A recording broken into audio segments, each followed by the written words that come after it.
This is one of innumerable videos on my channel that someone offered to pay me to do, and I rebuffed this offer and proceeded to make the video for free, no questions asked. Someone offered to pay me to make a video discussing the politics of Andrew Tate. Now, nobody has said this to me. Nobody has said this to me privately, and nobody has said this to me publicly. It is remarkable how many life lessons Andrew Tate sets down that are more or less identical to life lessons I've stated to you, the members of my general audience. If you look at the tenet he's preaching, the principle he's teaching in isolation, without looking at where it comes from and where it goes to, I'll explain more what I mean by that, but partly it's chronological, where it comes from, where it goes to in time.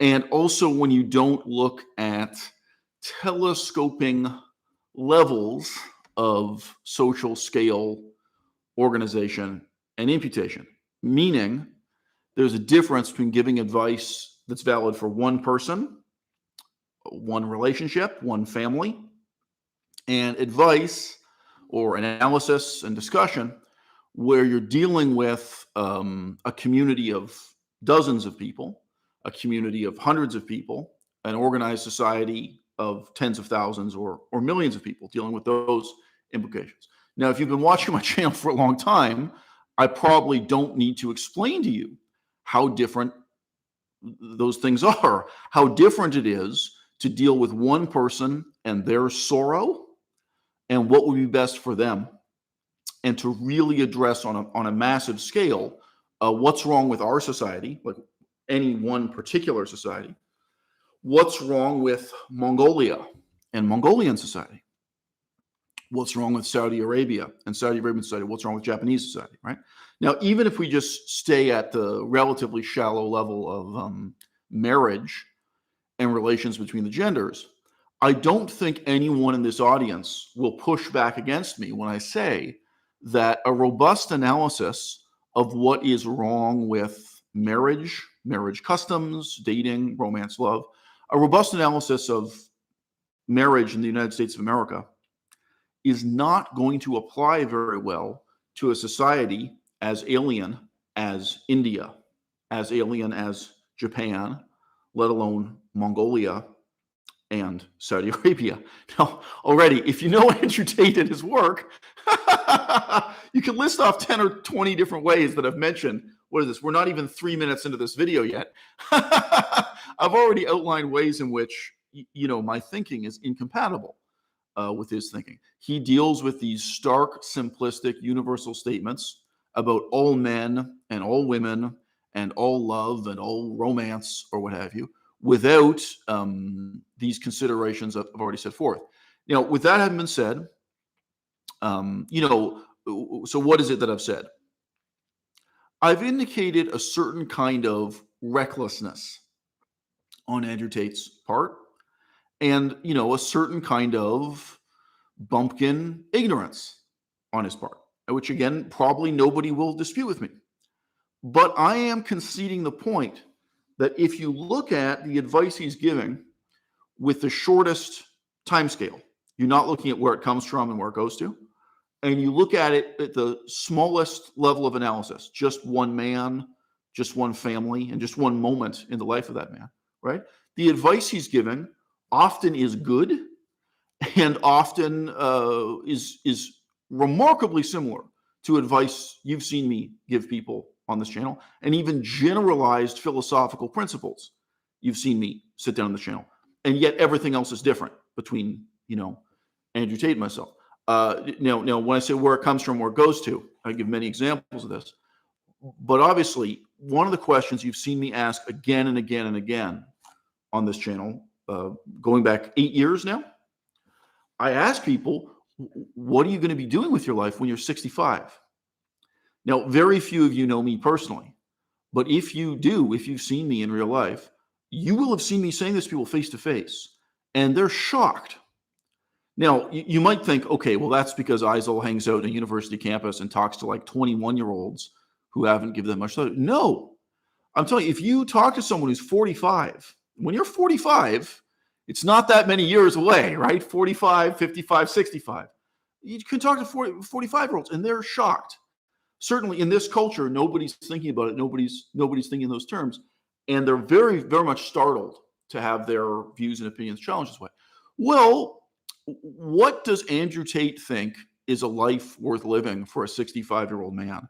What is it he's planning for himself? And what is it he's encouraging his followers to pursue as individuals? Again, kind of conceding this huge point, setting aside the larger political questions, which we'll get into in this video.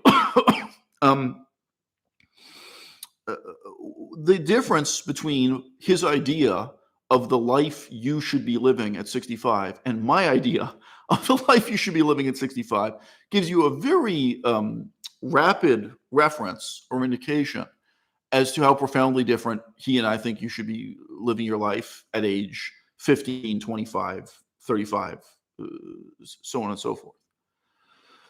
I'll digress here. There is a famous actor called Jason Momoa, and I've met him. As I'm about to describe, I ended up spending a remarkably long period of time standing next to him while he was having conversations with other people. Now, this is a totally surreal situation. I'm not a fan of Jason Momoa. I didn't choose to be in this situation.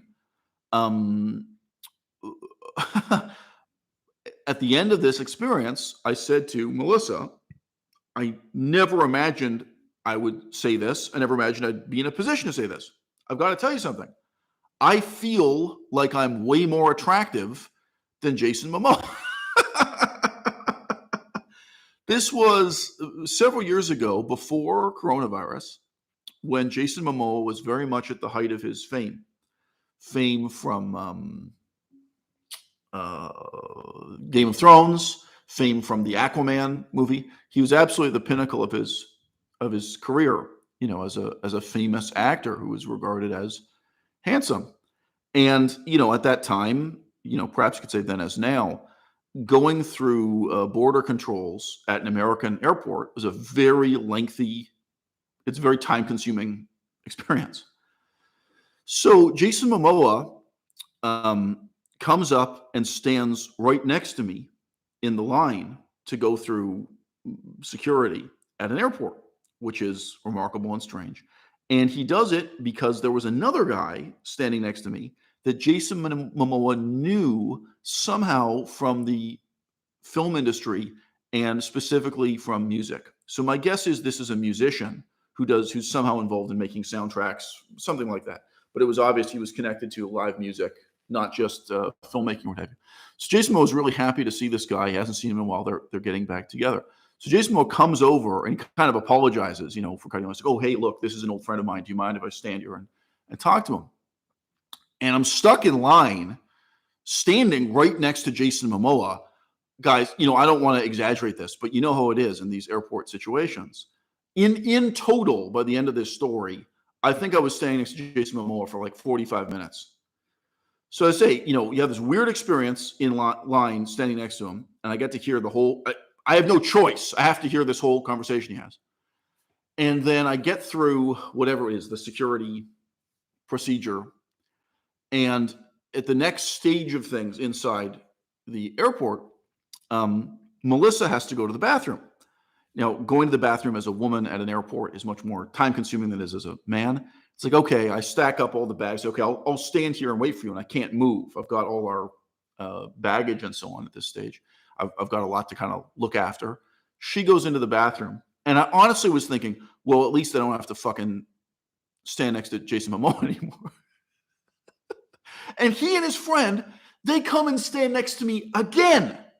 And it's like for another 15 minutes, I'm standing there. It's a good position to wait in front of the women's bathroom in this airport. And Jason Momoa and his friend are going on and on. And what they're doing is they're making arrangements to get drunk together.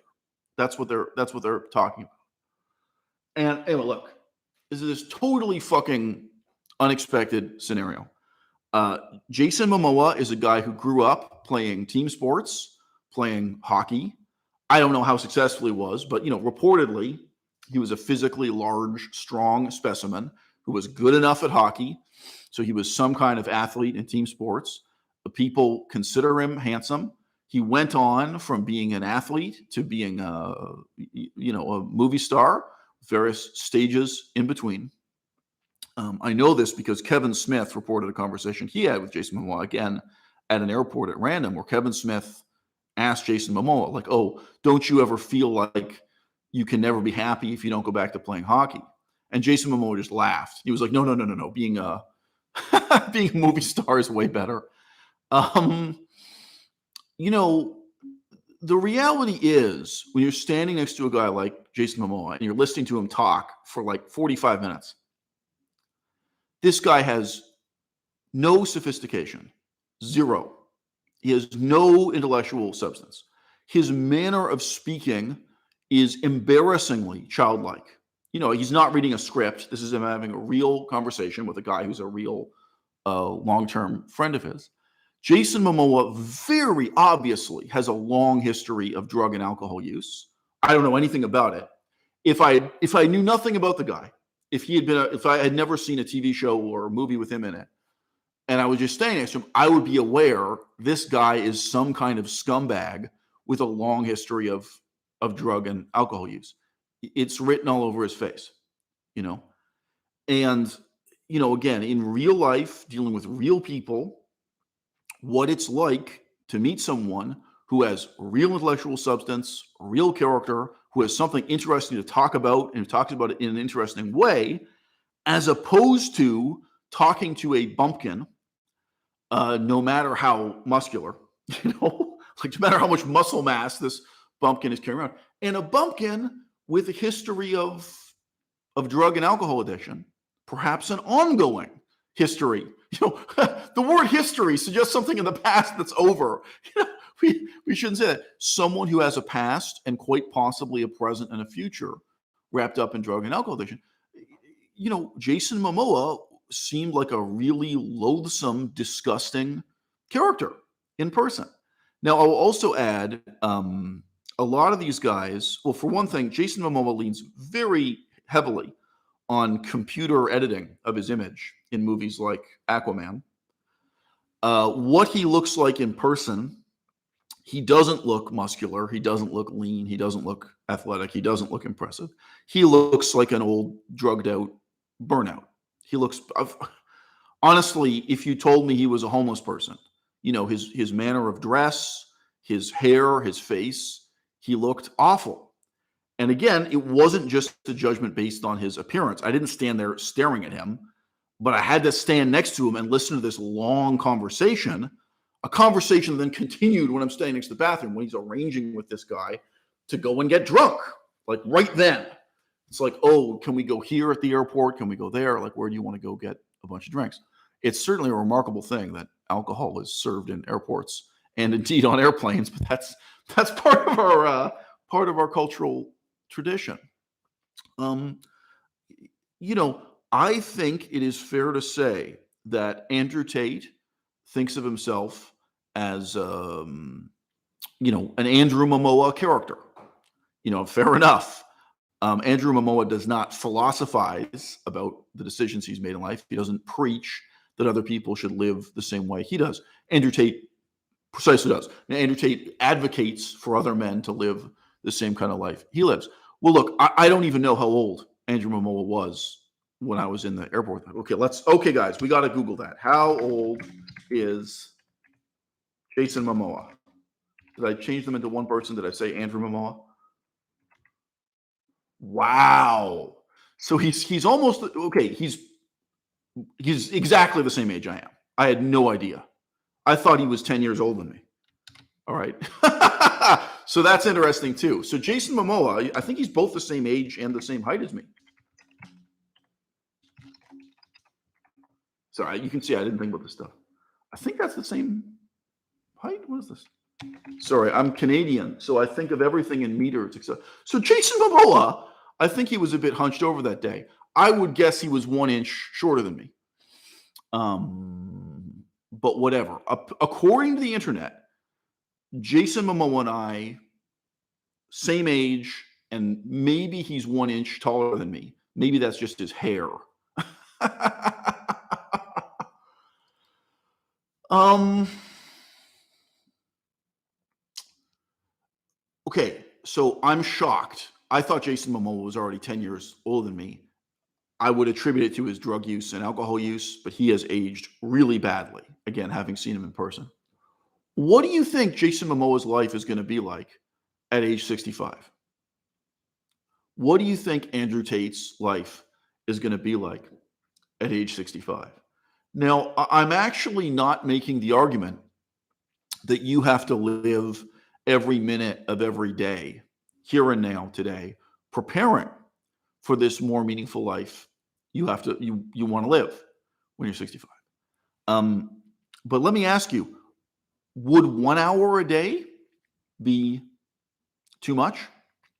Would 2 hours a day be too much? I was finally reading, oh, it's in the other room, so I can't get it off the shelf. I was finally reading Aristotle's Rhetoric last night. I finished the other book I was reading. I started reading Aristotle's Rhetoric. So that must be the most delayed book I've ever read or not read. You know, once in a while you have a book you start on again and again. The last time I was reading it, I had receipts in the book from a coffee shop in Thailand. So the last time I was reading this book, I was in Thailand. This book went to Thailand, it came back, and I've continued reading at the same point. You know, why am I reading Aristotle's Rhetoric? Okay, well, long story short, there's a better person that I can be. You know, maybe not today, maybe not tomorrow, maybe not soon. There's a better person I want to be when I'm 65 years old. And it involves and requires learning and understanding the kind of material that's in Aristotle's Rhetoric, which is in many ways a boring book. Let me just disclaim.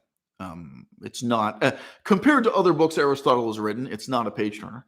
There is a certain degree of misery involved in reading that particular book from Aristotle. So let's just admit that we're talking about a book that's boring. It's important, historically important, politically important, but it is quite boring.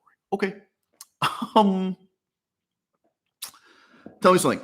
Would the world be a better place if every single member of parliament, if every single member of the Senate, every single member of Congress lived the life I live, or let's be transparent. Let's say if they lived the life I am preaching that you ought to live. Perhaps I don't live up to, my own preaching. What if every single member of the Senate, Congress, Parliament was 100% sober, 100% vegan?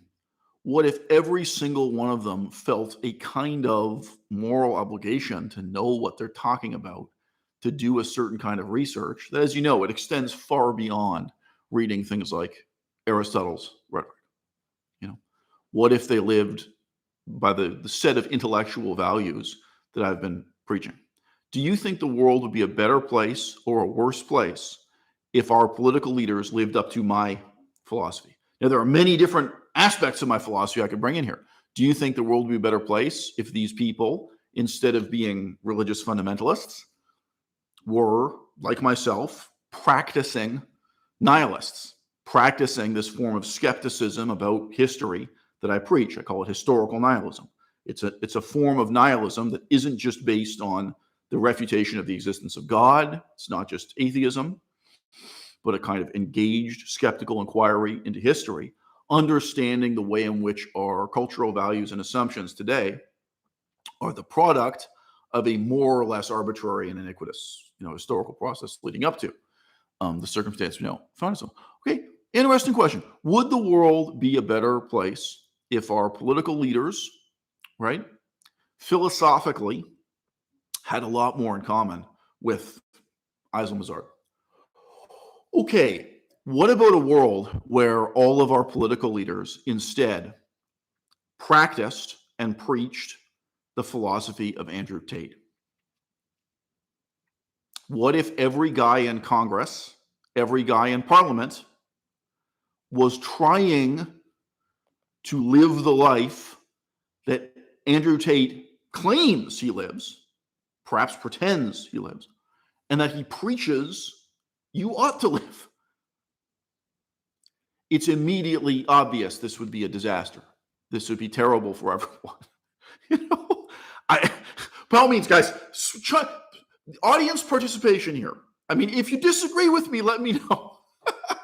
Does anyone feel the world would be a better place if all these guys in Congress, all these guys in Parliament, etc., whichever political system you have, if all of them were trying to live the Andrew Tate lifestyle? And again, I'm not saying this to hate on Jason Momoa, but I do think he's an example of this. We could extend it as far as to say the Jason Momoa life also, right? Now, there are many elements to unpack here. One is, and I'm self-critical too. So I'm going to talk about the importance of being self-critical in just a moment, actually. If everyone tries to live that life, what percentage of people will fail?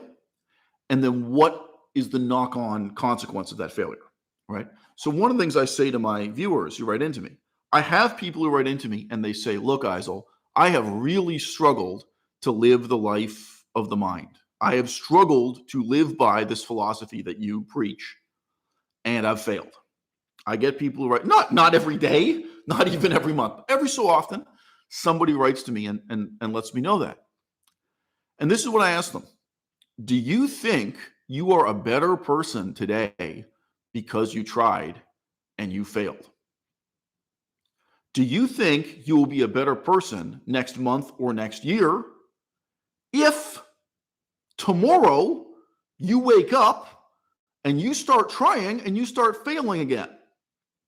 Now, again, I don't need to hear summarize my whole philosophy. You can get it in a remarkably affordable pair of books. That's the big, long, exhausting book, and this is the short, stimulating, pithy book. But okay, one obvious element of this philosophy is sobriety.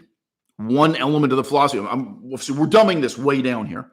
One element of my philosophy is caring about poverty, caring about the struggles of poor people and caring about democracy. There's certain kind of thematic concerns there, which are absent from Andrew Tate's philosophy, right? My philosophy can be said to be kind of pro-poor and anti-aristocrat in this sense. How many times does the word aristocrat appear in that book? A lot of discussion of aristocracy. Okay.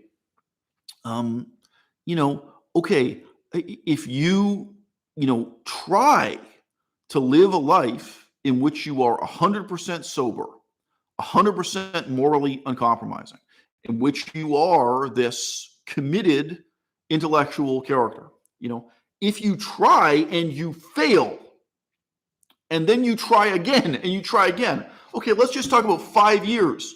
What kind of person are you at the end of that process? Now, a contrasting philosophy, we've all seen the outcomes. What if you live by the philosophy of vegan gains? This is just a rival YouTuber to me. What if you live by that philosophy? I remember the way he put it to me was, and he said this publicly, this isn't, I'm not sharing anything private here. He said his model of how to live life is to do whatever he wants to do whenever he wants to do it. If he wants to play video games until 4 o'clock in the morning, he stays up all night playing video games. He lives a life of total lackadaisical self-indulgence. That's his model of the good life. And what do you know? His life very largely does revolve around playing video games and angrily cursing and ranting on the internet that he thinks he's smarter than everyone else, which he isn't. Even if you really are smarter than everyone else, it's really a bad use of your time. You can see the life he lives. Okay, and you can also look back over the last 5 years and look at the way he's changed as a person. He's obviously become a worse and worse person. You look ahead at the next 5 years, you say he's a worse and worse person. So again, I can ask this about you. I can ask it about Parliament. I can ask it about Congress. Do you think the world would be a better place if our political leaders in Congress and Parliament had Richard's attitudes, had the philosophy of vegan gains? Obviously, it would be a disaster, right? Now, again, just look at your own life. Over a 5-year period, if you try to live like Andrew Tate, the problem isn't just that you'll fail. Like a large percentage of people are going to fail. What are the knock-on consequences of that failure? Like, if you try to be this muscle man Lothario, you try to be this ultra violent, ultra masculine, confrontational muscle man Lothario. I'm sorry, I don't know a better word to use here than Lothario. I know it's old fashioned slang. Okay. Okay. What now? What next? Who are you going to be 5 years from now? Now, I would make an argument you'll be a worse person 5 years from now if you succeed. Okay.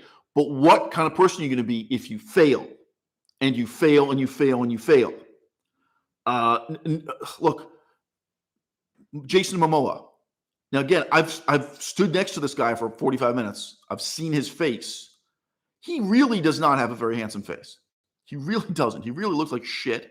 I'm shocked to see he's the same age I am. Well, he's not vegan. He's not sober. Okay, I'm just being real with you. He wasn't born a pretty boy. A lot of guys in Hollywood, just naturally, they're born with facial features that are very striking and very attractive women. Okay, he was born with a level of sheer size and sheer strength that let him get ahead in sports to be an athlete in ice hockey. Well, not everyone is, right? Like, if you just try to be Jason Momoa, you and you are going to fail. Do we want to calculate the failure rate? Is it 99% failure? Is it like, okay, already it's step one, becoming a teenage athlete. What's the failure rate? Okay. Now, step two, making the transition from teenage athlete to movie star / celebrity. Do you have any fucking idea how many burnt out former athletes try to make that transition? Hollywood's full of them, male and female. Like with female sports, women's sports, I should say. There were a lot of women who are very good looking, and whether they tried to be in gymnastics or women's basketball or whatever it was, women's volleyball, famously in Los Angeles. Okay, at some point they figure out that this sport is not going to pay the bills. Like, maybe they're a little bit successful, but a tiny number of female athletes can pay the bills. They start looking at doing modeling. They start looking at doing acting. You want to calculate percentages here on success and failure? Now, the other question, which is implicit in all this, is the goal you're talking about. Is it worth achieving? Is it something you really want to succeed at that? Right?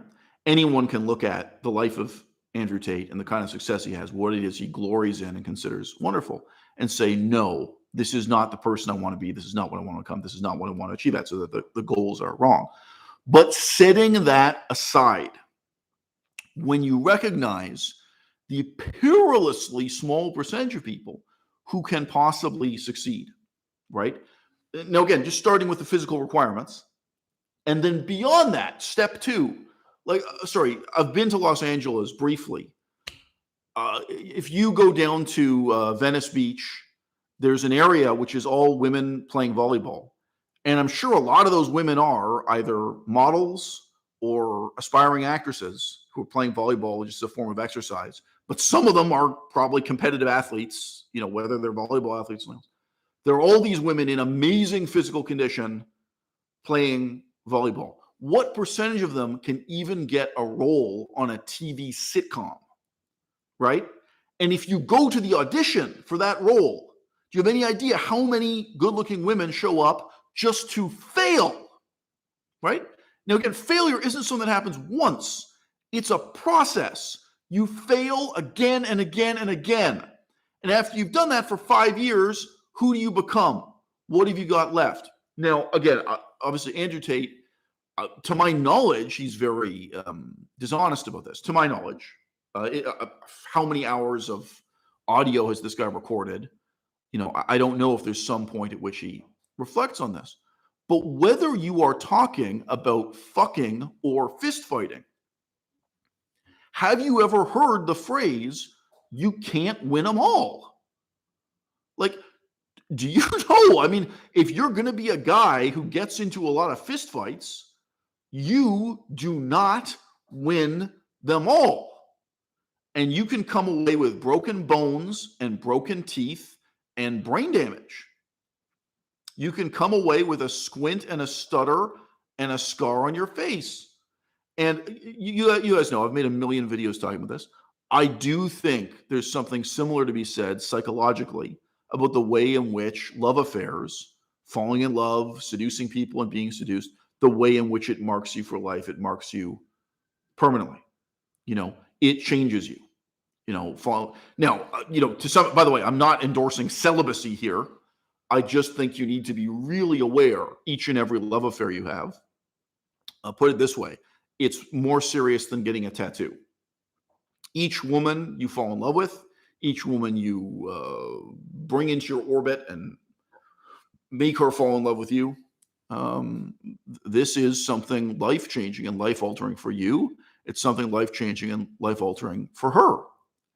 And I don't think it's a coincidence that the vast majority of people who live the other way, the vast majority of people who want to pretend that sex is much less serious than getting a tattoo, that emotional involvement's coming out of sex, that it's nothing at all, those people tend to rely on drugs and alcohol. They need to get drunk or they need to get high so they can kind of dehumanize themselves and strip away the sexual relationship of its profounder implications, or even just its emotional depth, to relate as one body to another body, no more, no less. Now, by the way, guys, sorry, I'll do a little digression here. I try to be sex positive. I try. If you can enjoy having sex with another person, I really have nothing against that. I mean, it may sound strange to say. I am not. Look, I've had so many emails and messages over the years that want to frame sex as if it were equivalent to drug use and drug addiction, and it's not. Okay, there's no comparison whatsoever. Using cocaine is not falling in love. Using cocaine is not having sex with someone, let's say for 3 nights, rather than once. You spend a long weekend with someone. Having sex with someone for 3 nights where both of you understand there's no possibility of a long-term relationship. Let's say it's a man and a woman. The man is cheating on his wife. The woman is cheating on her husband. They both know it. But they arrange to spend a long weekend together for 3 nights having sex. There is no resemblance between this and cocaine. None. All right. And I try to be sex positive. There's no ineluctable reason why sexuality has to be destructive for people. Okay. It's not ineluctable. Guess what? In the vast majority of cases, it's really fucking destructive for people. Sex does destroy people's lives. It does. It ruins people's lives. And it's if you really know people. I mean, unfortunately, this is the sort of thing you can't learn on the internet. You can't learn this on TikTok. You can't learn it from YouTube videos. When you really know people deeply, personally, for many years in their sexual history, for the most part, you're looking at one story after another of people allowing desire to overwhelm them and allowing desire to ruin their own life and ruin the lives of many people they're connected to. It's incredibly rare to see a couple at any age or any stage of the process where you can say, wow, being overwhelmed with sexual desire was a really positive thing for these people. But still, I try to be sex positive. Anyway, nothing else is sexuality. It cannot be compared to anything else. It can't be compared to gambling addiction. It can't be compared to alcoholism or drug use. Nothing else is human sexuality, for better or for worse. But it's very hard for people to be honest themselves about the extent to which desire is ruinous, is incredibly dangerous and destructive in their lives. Okay, sorry. Why don't you change your YouTube name to be something a human being can pronounce? Someone with a name that's just a series of letters or numbers says that he or she agrees that sexuality shouldn't be entirely hedonistic. Okay, my point is different in terms of the modal verb I'm using. I'm not making a statement about what sex should be or shouldn't be, right? I'm stating a warning about what sex really is. I remember a controversy. I remember the name of the film too.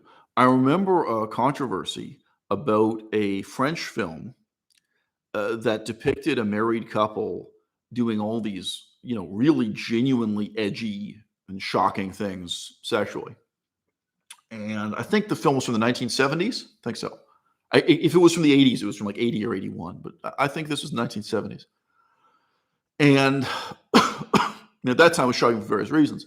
But, this was a couple, and together they were doing these very shocking things, recreationally in their sex lives, in their spare time.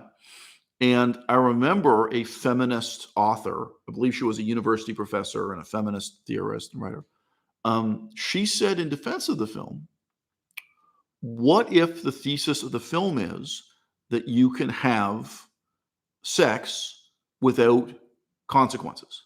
Like, what if that's the point? What if the point is to present you with this fictional world in which people can experiment with their sexuality, in which they can be reckless this way, and no harm comes of it, you know? Well, what is the difference between fantasy and reality? And do you want to talk about fantasy or do you want to talk about reality? This brings us back to Andrew Tate directly. He's trying to create a political ideology out of a sexual fantasy, you know? And I've already set this up. I've already explained. If you've just joined the discussion now, you'd have to go back and watch the points I made on this. The sexual fantasy he is presenting you with, one, for the vast majority of people, it's going to end in failure the vast majority of the time. The pursuit of this fantasy will end in failure for most people most of the time, again and again and again. And point two, the process of failing and trying again, it's not just going to be demoralizing psychologically. I'm asserting that it will completely ruin your life for the vast majority of people. The vast majority of people who try to be Andrew Tate, the vast majority of people who try to be Jason Momoa. It will not end with you smiling and drinking champagne on a yacht. Now, I'm going to add a significant footnote. I've been around yachts. Can't remember. I've probably never been on a yacht. But, my ex-wife, her family was from the south of France. When I went there to meet my ex-wife's family, and then later to visit my daughter and so on, when you're in the south of France, there are a lot of wealthy people on yachts, or there are a lot of people who have enough money that they can pretend to be wealthy on yachts. I think there are a lot of people holding champagne flutes standing on a yacht who are perfectly miserable, Now, one of the interesting overlaps between my philosophy and the philosophy of Andrew Tate is that he emphasizes that life is not about happiness. He thinks it is low and contemptible and unworthy for a man to be motivated by personal happiness.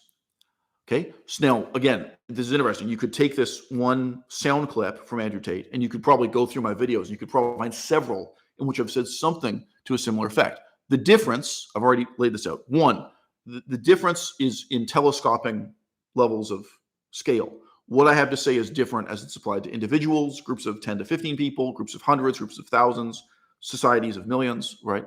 That's a difference. And the other difference is chronological. Where does this come from? Where does this go to, right?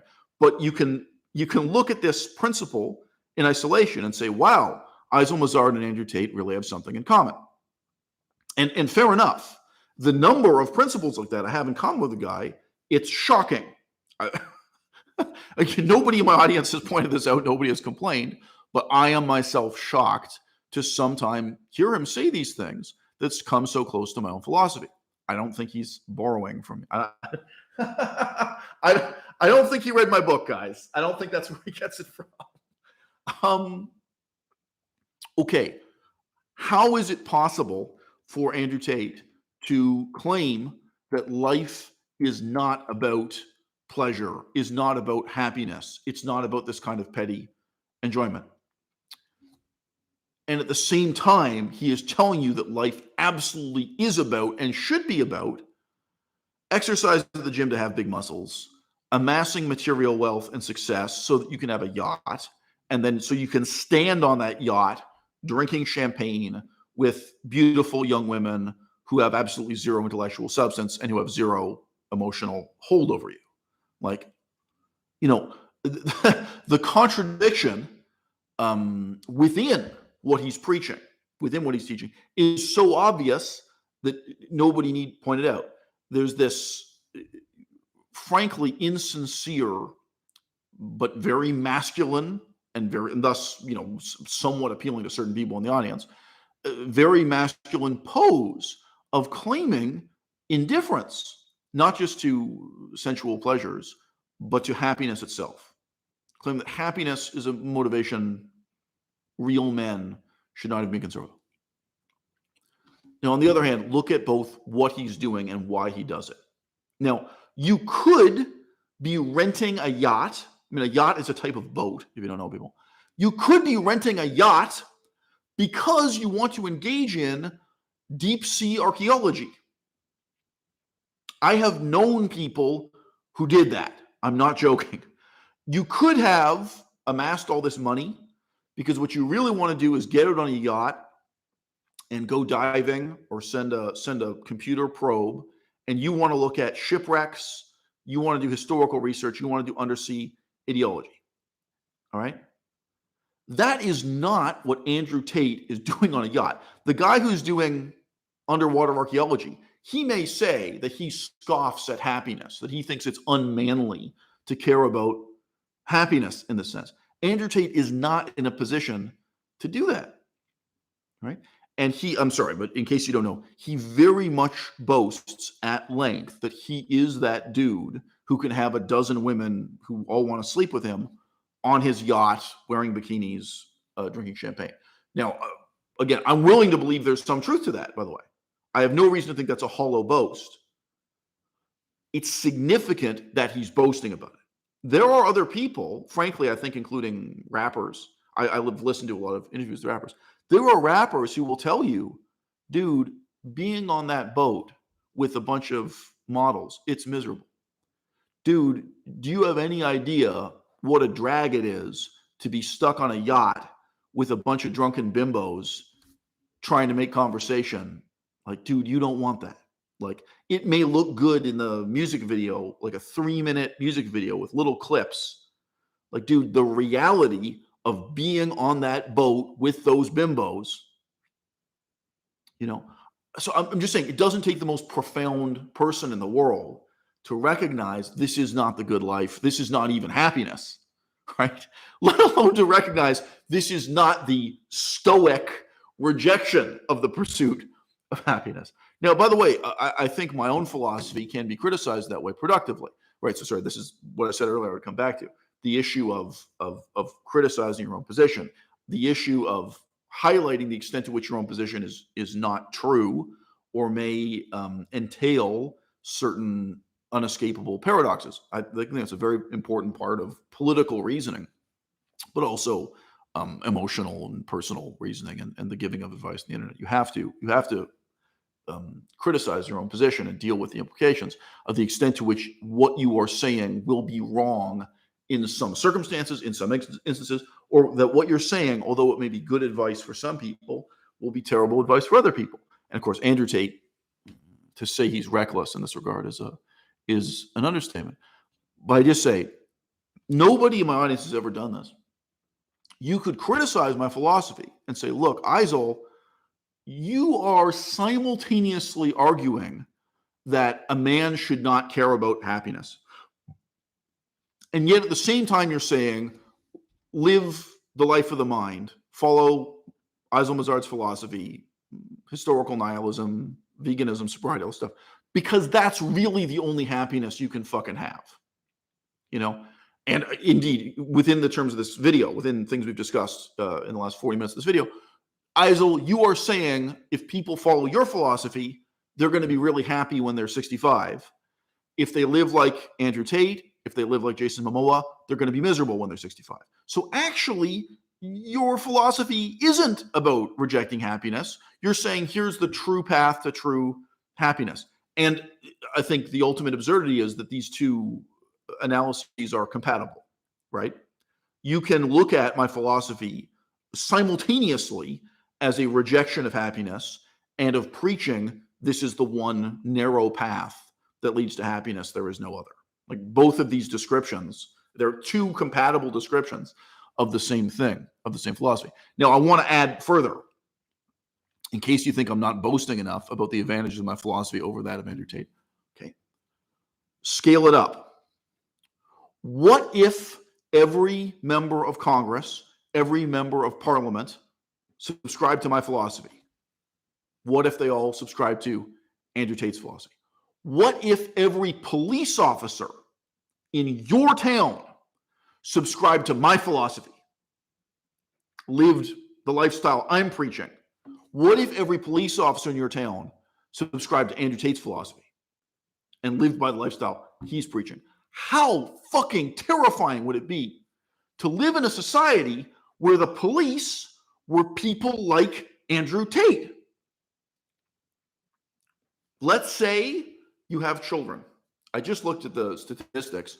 My audience is getting older and older, which is probably a good thing. Very few of my viewers now are young people. I'm fine with that. We got a lot of middle-aged people here in the audience. Okay?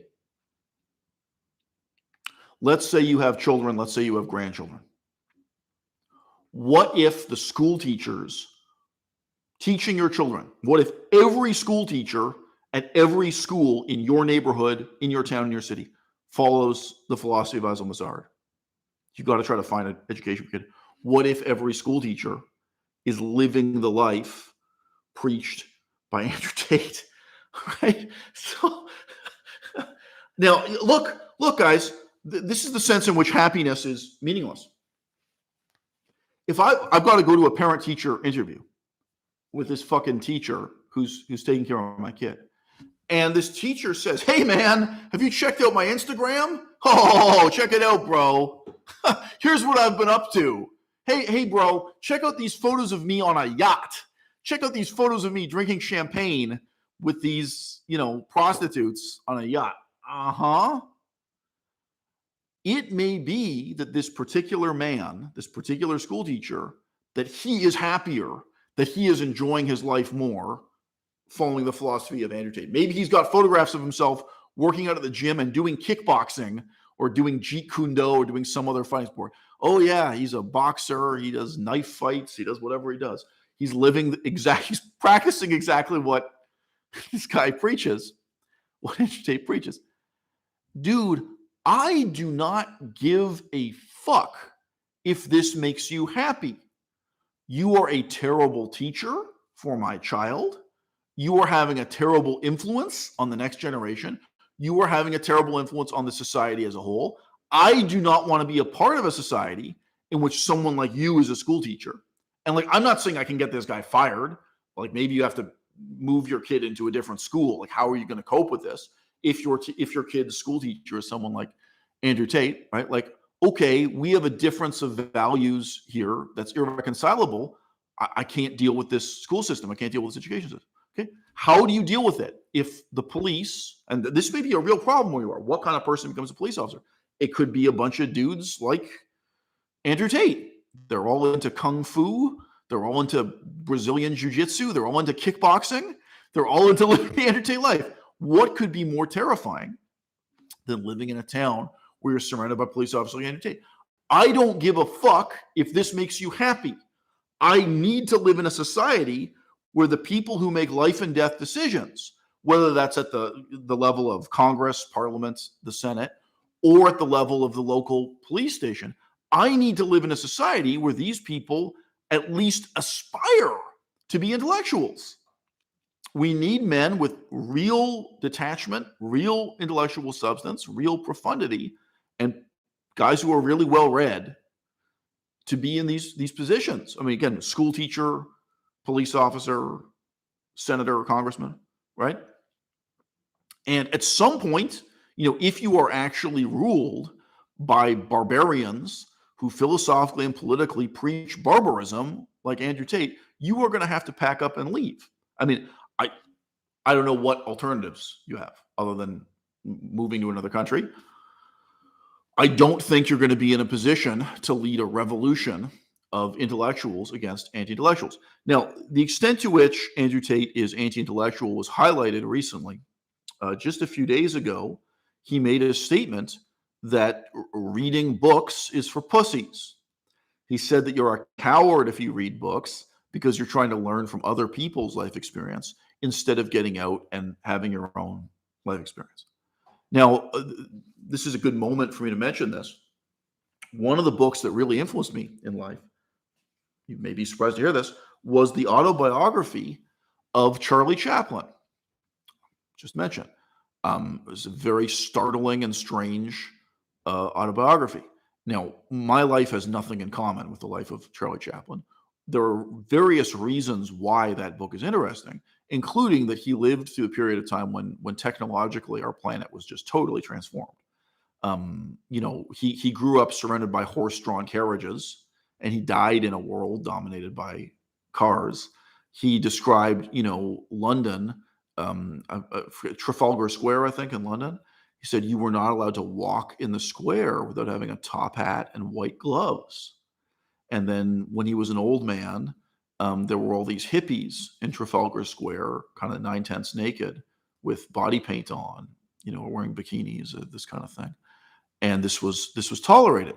Where he said before, you wouldn't be allowed to walk in that square if you didn't have a suit and tie on, basically, but including white gloves as a dress code.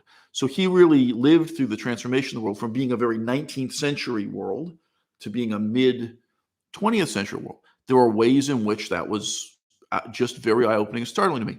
The book contains several descriptions of suicide. It contains several descriptions of people who were very wealthy, who were multimillionaires, but who were also very unhappy and who committed suicide. Just human experience stuff. It doesn't have anything to do with, the career of Charlie Chaplin. My point is this. It's not just reading Aristotle that I've learned from. Something as sort of a book as humble as the autobiography of Charlie Chaplin, I learned a lot from. And I'd say this also, Charlie Chaplin was a guy who was caught up in the politics of democracy versus communism, democracy versus fascism, and he really didn't understand it at all. He was just an imbecile politically. He was not a very intelligent person. And, for most of his life, he was actually illiterate. He learned to read very late in life. This is one of the famous things about him, that he grew up with no education at all, and then he struggled to learn to read. And then you can imagine, even though once he learned to read, he had read very little and was very gradually, he never became a well-read or sophisticated person. And he was caught up in these kind of megalithic political struggles. Yes, perhaps megalithic is not the best, the best image, but sure, there's this, massive stone edifice representing communism and a massive stone edifice representing democracy, and he very much got stuck in the, struggle between these two towering stone edifices that he couldn't really understand. Okay, end of digression. My point is that I am pro-intellectual, not just in telling you that you ought to read Aristotle.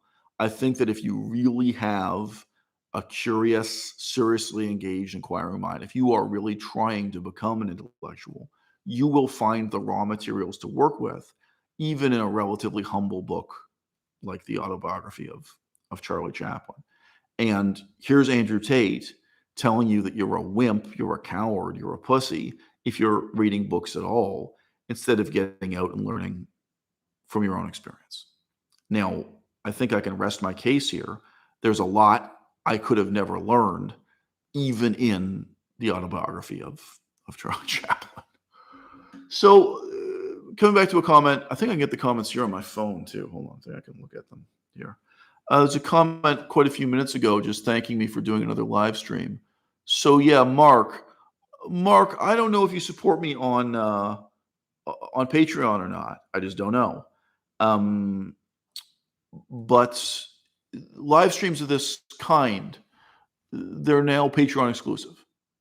So again, I appreciate it if you guys hit the thumbs up. If you hit thumbs up now, we'll help people discover this video at this moment while it's live. We have 38 people in the audience. I don't know why only 18 of you have hit thumbs up. I just don't know. You've been watching me talk about this for an hour, but you haven't hit the thumbs up button. Maybe there's a good reason. Maybe you're all Andrew Tate fans who are horrified by what I'm telling you, but I doubt it. But yeah, material of this kind now and for the foreseeable future, it's going to be only Patreon supporters who see it. I mean, years down the road, I could share it publicly, but if you pay $1 a month on Patreon, you will unlock hours and hours of this kind of material.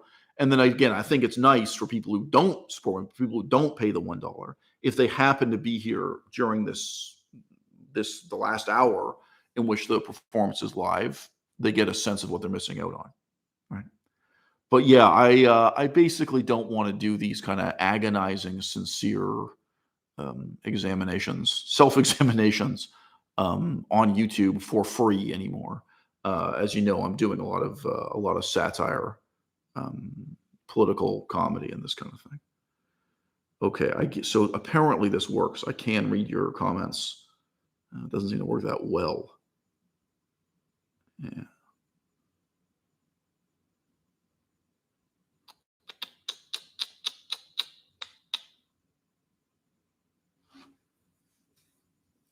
Okay, so another question from the person with the unpronounceable name. Quote, do you think Tate has been a good catalyst for young men to make changes to their life for the better? Okay, so he told a story recently, Tate. I heard this from the horse's mouth, so to speak. He told a story that's very believable to me, that he received an email from someone who was who told him that they were about to commit suicide. Now, I've been in that situation as an influencer also. I've had people write to me saying that they were suicidal and asking for guidance. And you can see YouTube videos of how I respond to this. Some of those YouTube videos are shadow banned within YouTube. You know, like the fact that the word suicide is there means you can't find it through search results. So it's a little bit tricky. But yeah, I've made YouTube videos directly speaking to the person.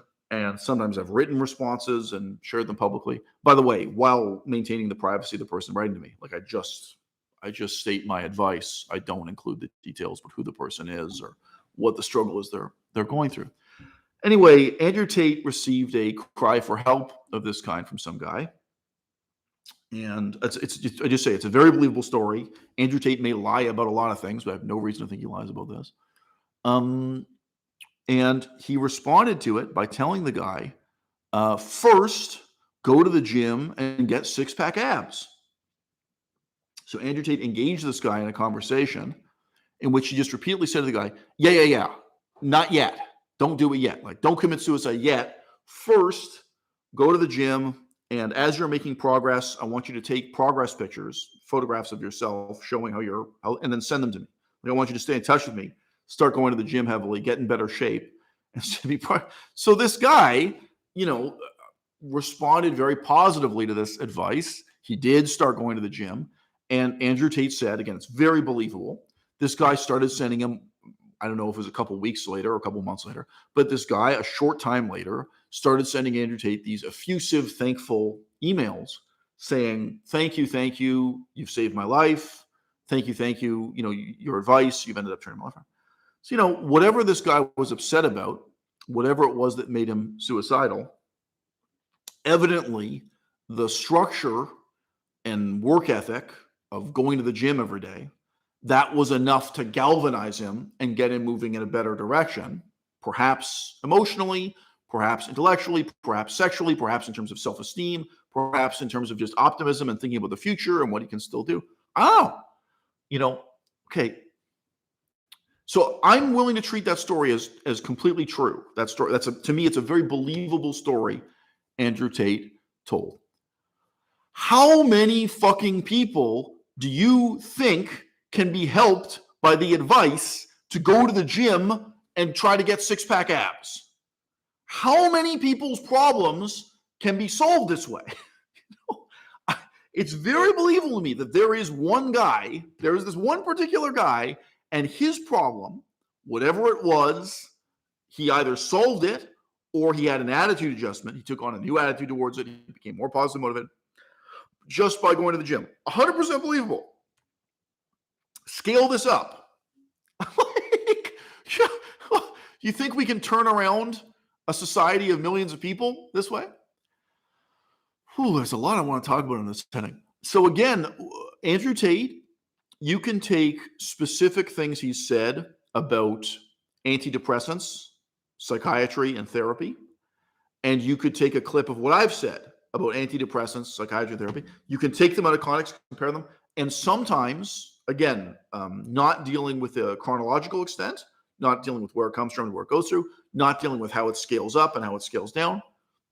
If you just look at this slice of what he's saying, what I'm saying, you will be shocked. You will be amazed at how often Andrew Tate and I are saying the same thing, right? Okay, bro, let's get real. If you've known any number of suicidal people, what percentage of them can turn their lives around, can either solve their problems or get a new attitude and new motivation towards their problem, lets them make progress just by going to the gym and lifting weights, just by focusing on diet and exercise? Now, I am not saying it's 0% of people. It's more than 0%. There are some people who can turn their lives around just by going to the gym, improving their diet and exercise. Some percentage. Okay. There are a lot of us for whom that would be trivial. That would be irrelevant to our problems. That would be irrelevant to the heartbreak we're dealing with.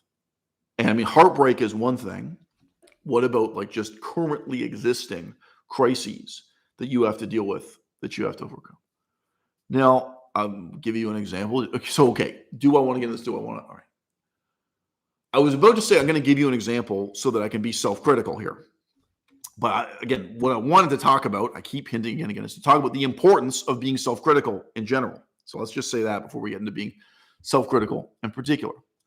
An example of the kind of universal declaration that Andrew Tate makes, which again, it's similar to some things I say, but I don't say them as a universal declaration. With me, it comes from somewhere else and it leads to somewhere else. It scales up differently. It scales down differently. I have heard Andrew Tate say repeatedly that men care about respect, that men care about being treated with respect and being treated with dignity more than they care about being loved. All right. And he talks about how in the relationship between a man and wife or a boyfriend and girlfriend, how important it is for the girlfriend to treat the boyfriend with respect all the time, not sometimes.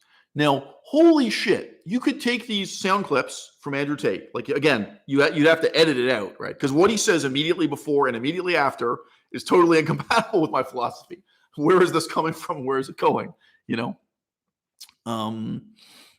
very often follows this up by saying something about how therefore men should really treat women like garbage. I mean, it's kind of amazing what he justifies or what excuses he makes for his own lifestyle. On this basis.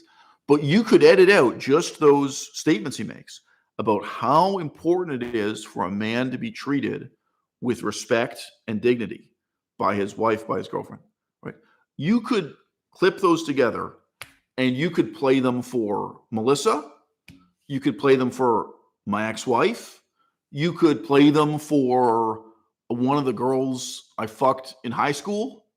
Like you could get together women I've known from different stages of my life, and they'd sit there and say, yeah, holy shit, Aisle Mazard has said this his whole life again and again and again. Like he's talking about this. And, you know,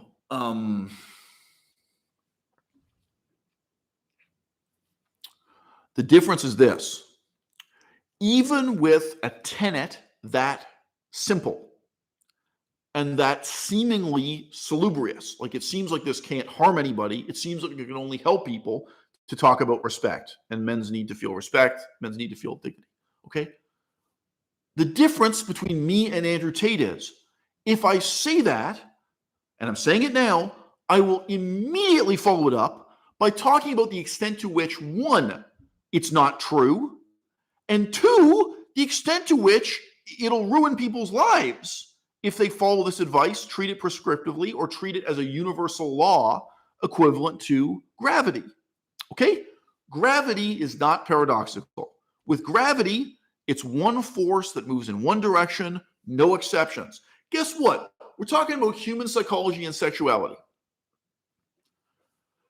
Do you think there are 0 men on this earth who want to be in a relationship with a woman who dominates them, a woman who disrespects them, a woman who is dismissive and contemptuous towards them? There are men who pay thousands of dollars to have a dominatrix treat them that way because they can't get their wives to do it. All right? There are men who very specifically and explicitly want to be dominated by the woman rather than being the dominant party in the relationship. If you are more than 18 years old, you should know this. Okay? So there's one counter argument. You think that's the only counter argument? There are men who want to be in a relationship with a woman whom they regard as their equal. They want to be in a relationship with a woman which is democratic, where every problem within the relationship and every plan within the relationship is really discussed between man and wife as equal parties, and they may even vote on it. Okay, I'll just give you a simple example.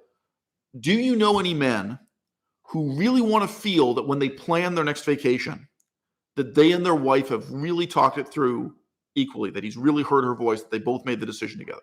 So let's just say it's a relationship, and the man really wants to go to Egypt to see the pyramids. He's interested in the history and the culture and maybe the beauty of the desert. He wants to go and see the pyramids. And let's say the wife has friends and family in Australia, and she says no, for the same amount of money and the same amount of time, she really wants to go to Australia to visit her relatives. Okay, some men would be like Andrew Tate. Some men want to be in a relationship in which they're just the completely dominant party, and they tell the woman, fuck you. If you want to go to Australia, you can be replaced. You mean nothing to me, bitch. I can get some other woman who's going to put on this bikini and drink champagne with me on a yacht and who's going to be happy to go to Egypt with me on this vacation. I'm not going to ask twice. There's the door. Get the fuck out. Like, either you 110% submit, and we're not really talking about being submissive as a character trait. We're talking about making the cerebral decision to just subordinate yourself to whatever this guy's whims are, whatever his interest is. Either you 110% submit, or you're treated as disposable and replaced. He doesn't give a fuck about you. He doesn't give a fuck about your family in Australia. He doesn't give a fuck about your intellectual interests. Like me, for you, Australia is more interesting than Egypt, or what it is you're uncomfortable with. Maybe you don't feel that comfortable being on vacation in a Muslim majority country like Egypt. Maybe there are other factors to it. Who knows? Okay. What percentage of men really want to play the domineering role Andrew Tate describes? What percentage of men want to be in a relationship with women where they have so little respect for the woman, for her interests? And I do mean interests here, including like intellectual interests. It's not only intellectual, but that's got to be part of it. Like, if you're a man, many people in this audience, you may be a man who is stuck in a relationship with a beautiful woman who is so stupid that you have to live that way.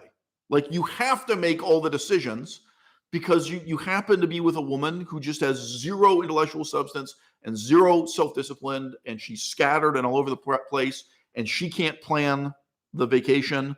You have to do all the planning and make all the decisions, and you have to impose on her, and you feel like a fucking caretaker. You feel like a babysitter. Well, guess what? If 99% of men are not like Andrew Tate. If they're in that situation, they're going to be sitting there dreaming and fantasizing, wishing they were with a woman who was closer to being their intellectual equal, or who actually was their intellectual equal, and where they didn't have to manage everything and make all the decisions, but a woman who could participate, if not as an equal, maybe a woman who's a superior, but a woman who's at least close to equal. A woman who, like when the man says, I'm thinking we should set aside money and we should plan a vacation in Egypt. A woman who can really have a thoughtful, meaningful response to that. What about a woman who says, well, that's an interesting idea. I'm going to research it. I think there are both good things and bad things about that idea. And I'm going to look into it. I'm going to come back to you. I'm going to talk to you about this the day after tomorrow. And now I have something really intelligent to say to you about whether or not we go to Egypt at all, what we're going to do in Egypt. Maybe, also it could be about money. Maybe we're better off saving that money to do something else.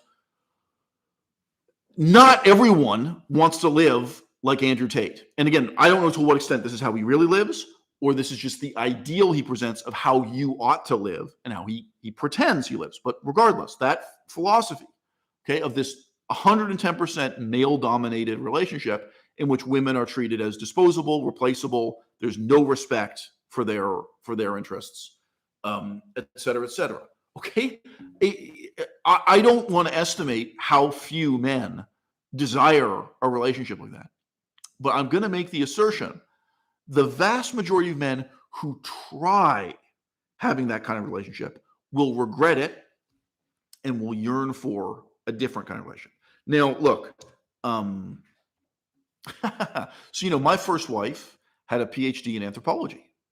You guys can guess, I wanted to be in a relationship with a woman I had intellectual respect for, a woman who could, in various ways be my equal and make decisions where you hash it out together and talk it through, so on and so forth. Okay. One of the women I rejected, I'm going to be honest with you, several women I've rejected fit this pattern or this exact description. So I have rejected several women who were models, who were a beautiful woman professionally as their career. And each one of those women was very different, but regardless of age, you're then talking about a woman who has just never built up the kind of sophistication and the kind of self-discipline to talk about intellectual things with me. And by the way, these women may try, whether or not they're in love with me, or if it's at the very beginnings of a maybe try and see relationship, a lot of those women, they will try to be more intellectual for me because they want me to fall in love with them. They want me to choose them, whatever, my point is, even if you don't have this fantasy that Andrew Tate is claiming is a universal feature of the male gender. He's claiming this is like the law of gravity. This is what all men want, and men who don't have it are frustrated. Okay. Well, I'm saying the opposite. I think incredibly few men want this. And I think the majority of men who find themselves in that situation, right, regret it, resent it, and wish they had a woman who was their intellectual equal or nearly so, like a woman who was at least much more intellectual than this. And again, I could have been in that situation. Some of those beautiful women, they had other redeeming qualities, right? But imagine if I had committed to a relationship with one of those women, all right, think about the extent to which, even something like where we are going to go on vacation, what we're doing during our vacation. I am going to have political interests. I am going to have intellectual interests. This is what I want to do with my time on vacation. And so if I get married to one of these women, I get married to a model. If you want to go shoe shopping, I'm not going to go look at high-heeled shoes. Not for 5 minutes and not for 3 hours. And it's a lot more. You know, my point is a lot of men end up in those kinds of relationships and they're horrible. They're terrible relationships, you know? So, okay. Obviously, this is worth talking about under the heading of Andrew Tate. Um, but the more general principle I am trying to illustrate here is that it's very important when you make this kind of foray, when you make this kind of assertion, when you roll forward in the steamroller, to stop and roll back again. Like, okay, so your assertion is that men want to be respected, men want to be dominant. Okay, now let's move the steamroller back and let's talk about the extent to which and the way in which that's completely untrue. Okay? And now, again, I just set out two kind of examples. One, some men want to be dominated by the woman. They, whether this is in a BDSM context or just daily life. I've known couples where it's not BDSM at all. It's not about chains and whips and getting dressed up and beating each other. But I have known couples where the man wants to be quiet and passive and the woman is really in charge. The woman is the boss. That's the relationship he wants. All right? He's not forced to. He doesn't resent it. That's the kind of woman he wants. That's the kind of household he wants to live in. And I think you can imagine in some ways for the man, that's liberating. He doesn't have to worry about any of this stuff. I've also been in cultures where that's the norm. In northern Laos, they had a tradition, many of the indigenous people there, where the woman handled all the money, the woman handled all the decisions for the household. Now, historically, it's partly because men were involved in hunting and war. So that the men did have important responsibilities. But the role of the father within the household, that was very much done by the mother in northwestern Laos. Quite a few of the indigenous people. And anyway, there were interesting, okay. I could say a lot of interesting things about the disadvantages of that, but there were different kinds of criminal activity that were being done by women up there. And, to an American or a Canadian, it was surprising. Like, oh, wow. So middle-aged women are committing these crimes, not men. I was like, well, yeah, because in this culture, it's the woman who handles the money. It's the woman who makes these decisions. Now, again, men were doing the hard labor, which there was a lot of, just heavy lifting, chopping down trees, stuff like that. And men were engaged in hunting and in practicing the use of weapons and being prepared for war and violence. So it's not that men had no significance. It's not a matriarchal society. But the economic life of the family and that kind of decision-making and planning was all being done by women. And so I just say, having that kind of household for yourself or having that kind of culture, it can be liberating for the men, where the men are now free to do other things with their time and to not play this managerial role or this executive role.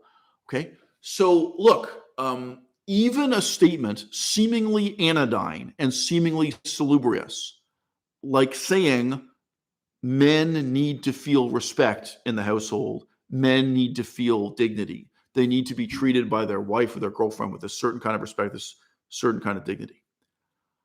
I can say that, but I immediately, follow it up by criticizing my own assertion, by rolling the steamroller back in the opposite direction and talking about the ways in which it's untrue and the ways in which it might ruin your life to follow my advice or to treat this observation as if it is a law of physics, like gravity. Okay, let's say you meet a woman on the university campus. And by the way, here in Canada, we got 35-year-old women on the university campus. It's different in different countries. There are a lot of middle-aged women on campus. It's not necessarily a young woman you meet at the university campus. But let's say you meet a woman on the university campus, and she's very smart and very beautiful, but she's bossy and domineering.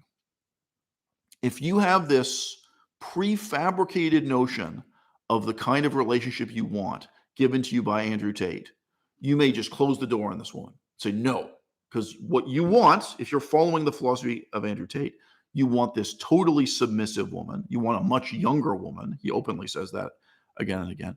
You want a woman who has no initiative, who doesn't make the decisions, a woman who contributes nothing intellectually to the relationship. That's what Andrew Tate is teaching one. Well, you may have just ruined the only chance at happiness you get in your life. Maybe that spirited, intellectual, but bossy woman you met at the university, maybe you could have had a wonderful life together if you set aside this preconceived notion about what the roles in a relationship are supposed to be, right? Now, conversely, so again, I'm going to let's roll the steamroller back the other direction. There are some men who can never be happy in a relationship with a woman who is bossy. Let's just leave it at that. There are some men who will feel miserable and who will feel denigrated by that, and they can't cope with it. What percentage of men are like that? Guys, it's not remotely 50%. Like, I don't even think it's 10%. I think there are probably like 5% of guys. Maybe it's less than 5% of guys who are really like that. Now, look, I'll be real with you. Okay, when I was in Thailand, there's one couple in particular I'm thinking of. I remember there was this guy there who obviously had money. Most white people on vacation in Thailand have money. And, you're just in different situations where you're kind of forced to sit next to other people when you're moving around Chiang Mai, Thailand. You're in the back of a bus together or something, whatever it is. But I remember there was this white guy who had money, and I was just shocked that his relationship with a woman who was both ugly and incredibly bossy and bitchy and demeaning toward him. They're on vacation together, and this is how she treats him in public, where I can see it. And he's happy. He's whatever. He was drinking a soda or something. He's fine with being denigrated by this woman, who to me, she's not just bossy. To me, she's bitchy and demeaning toward him, and she's ugly. It was just one couple I saw in Thailand that shocked me that way. Well, you know what? Not all men care. Not all men give a fuck if their wife bitches them out in public like that. Like, there's an argument that this dude is stronger than me because he can be happy in that relationship. Not all men need to be with a woman they perceive as beautiful. Not all men need to be with a woman that other people perceive as beautiful, that society perceives beautiful. Like, you can make the argument he's stronger than me. You can make the argument this guy, this random white guy in Thailand, he's got a better philosophy of life than I do because he can be happy with an ugly, bitchy, bossy wife, and I can't. He can be happy being denigrated and treated like shit by his girlfriend, and I can't. I'm out here demanding to be treated with respect and dignity. So maybe I'm the one who's weak, right? Maybe the higher level of strength is to be able to be in a relationship as a man where you're treated with disrespect all the fucking time and you thrive on it, right? What percentage of men is that true of? I think it's probably a huge percentage. I've known couples like that, where I look at it and I think, how can you stand being just disrespected by your wife this way? And I'm only seeing what's in public. Like, I don't know what it's like in private. And there are dudes who can stand it. There are dudes who thrive on it. Like, there are dudes who don't resent it, Okay, so guys, this has ended up being a long live stream already. If you guys have something intelligent to say, now's the time to say it. If you want to ask a question or participate in the conversation, because I'm going to head into wrapping up, there's a kind of symmetry here. This brings us back to the very first things I was saying in this video.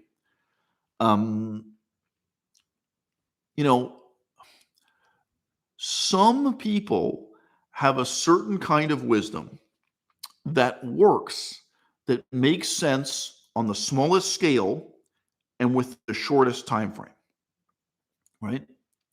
So what Andrew Tate says to men, when you don't scale it up and deal with the political implications, deal with the question of what this means for a society of thousands of people, tens of thousands of people, millions of people, and you don't look at where it comes from and where it goes chronologically, where you can look at this principle in isolation and say, hey, this makes sense, or even this is going to help someone. This is going to motivate someone to live a better life.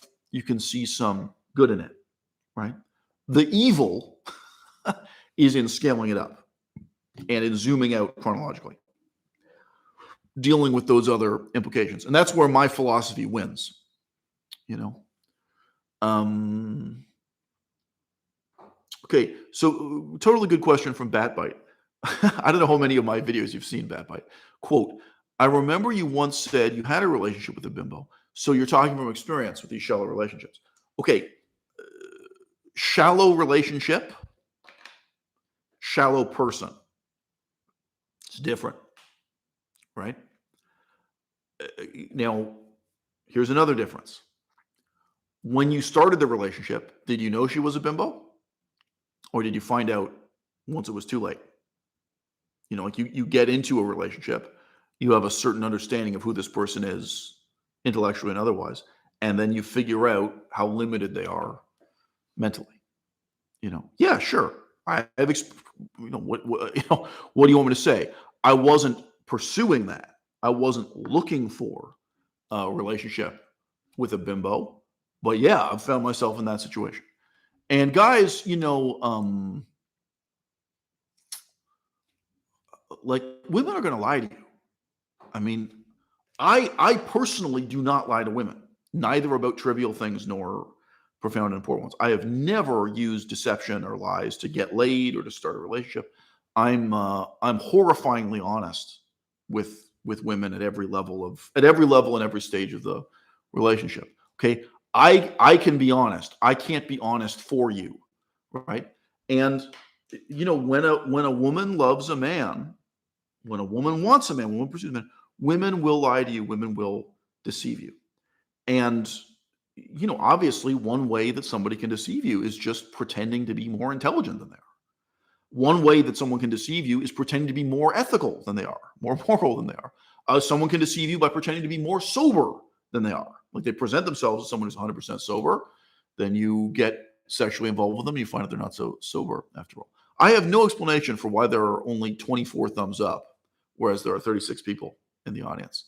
I don't know. Again, maybe some of you are diehard Andrew Tate supporters, but I doubt it. If you've been here for an hour and a half, I would think it would behoove you to click on the thumbs up. Yeah, just glancing through your comments here.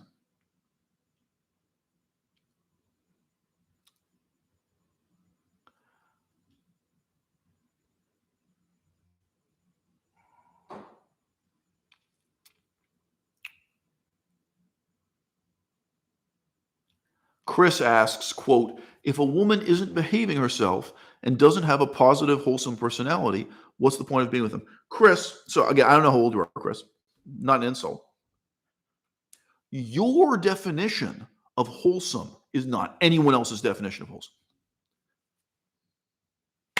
Your definition of behaving yourself is not anyone else's, definition of behaving yourself.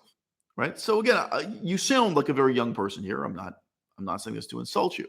As you have more experience in life, you are going to realize that like a woman that you perceive as a crazy bitch who's way out of line, there's another guy for whom she's just the right speed. There's another guy who looks at that woman and thinks she's playing by my rules. I can make this work. So, I'm sorry, but it's just these are incredibly broad. These are terms that wither on closer inspection. They wither away when you get into precise definitions and how those definitions apply to particular people's lives. Okay, if you look at what Andrew Tate says about depression and psychiatric medication, taking a pill to solve all your problems, and you compare it to what I say, and you just look at it in the shortest time scale, don't deal with where it comes from or goes to, don't scale it up, don't scale it down. Wow, it seems like he and I have something important in common. How about transgender issues? How about gender as such? Have you guys seen my videos about transgenderism? Well, on this kind of facile surface level, you can say we've got something in common. But where does it come from and where does it go to? My conclusion about transgenderism is to encourage you, if you are a person who is turned on by dressing up as the other gender, if you are a person who is turned on by having sex when you're pretending to be a gender different from the one you were born as, if that turns you on, if that turns your crank, my advice is don't turn that into a political ideology. And as the title of this video suggests, there's a parallel here to what I'm saying about Andrew Tate. If you have these particular sexual proclivities and inclinations that he has, if you have this fixation and fascination with being a dominant male and with treating women as disposable and easily replaced and all this stuff, if you have this, this particular set of, frankly, kinks and fetishes that Andrew Tate has, don't turn it into a political ideology. Don't turn it into a set of prescriptive rules for all humanity. And don't let it ruin your own life, which is what it's going to do for Andrew Tate, the same way it does for many transgender people. Now, again, so that you don't have to fish around, but I have made long, thoughtful YouTube videos discussing transgender issues. I have one that is me interviewing a transgender person.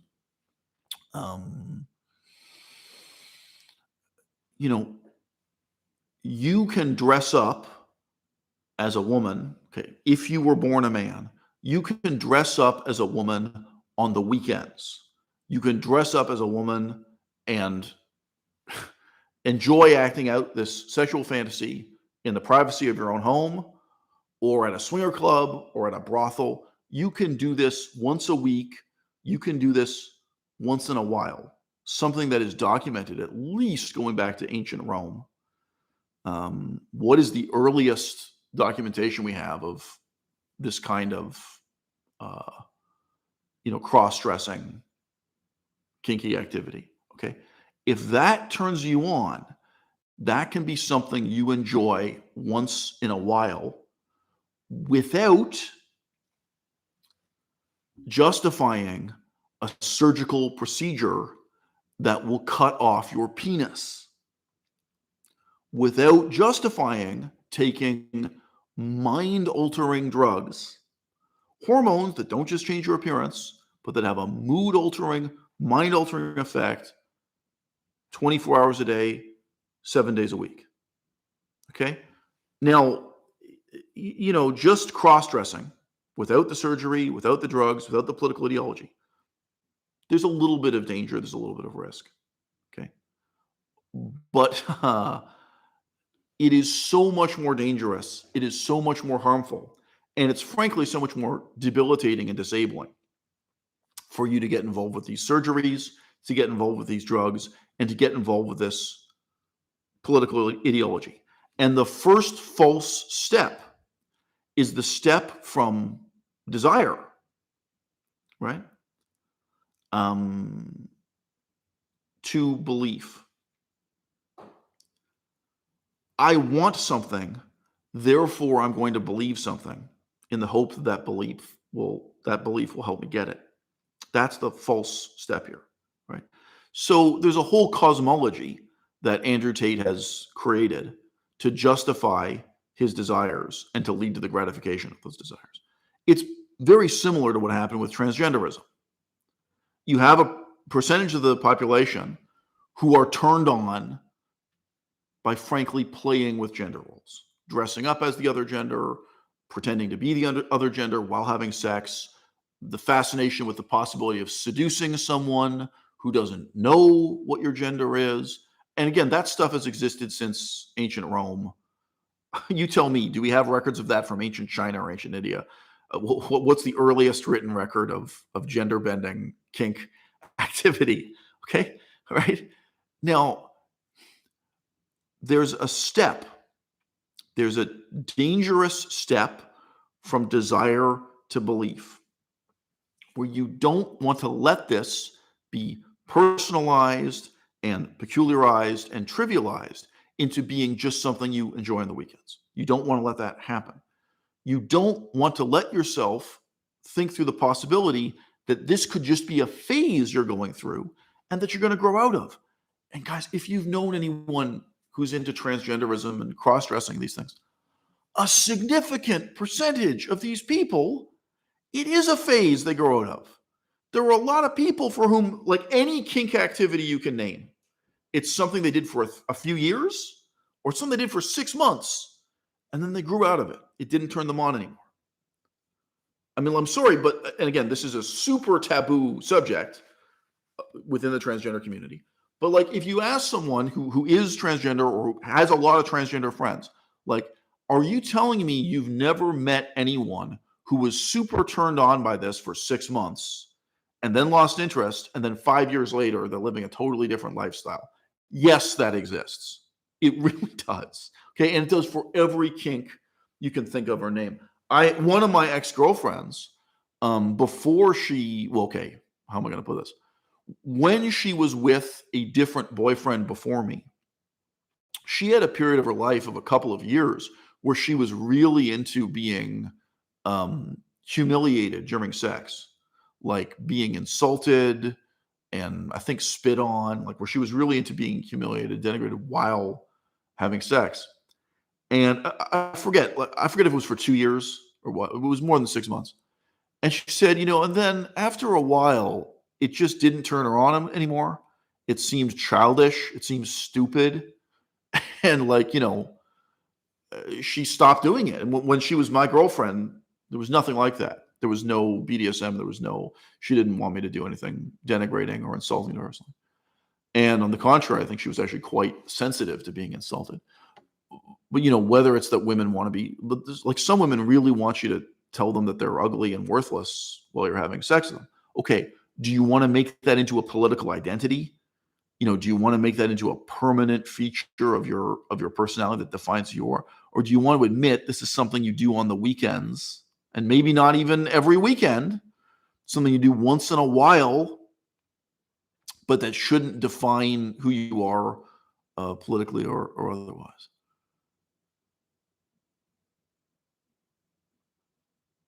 Okay, so bat bite, I don't know what you're freaking out about, but look, you have to be willing to hear my argument before you disagree with it. And no offense, but you are not hearing my argument. You're not.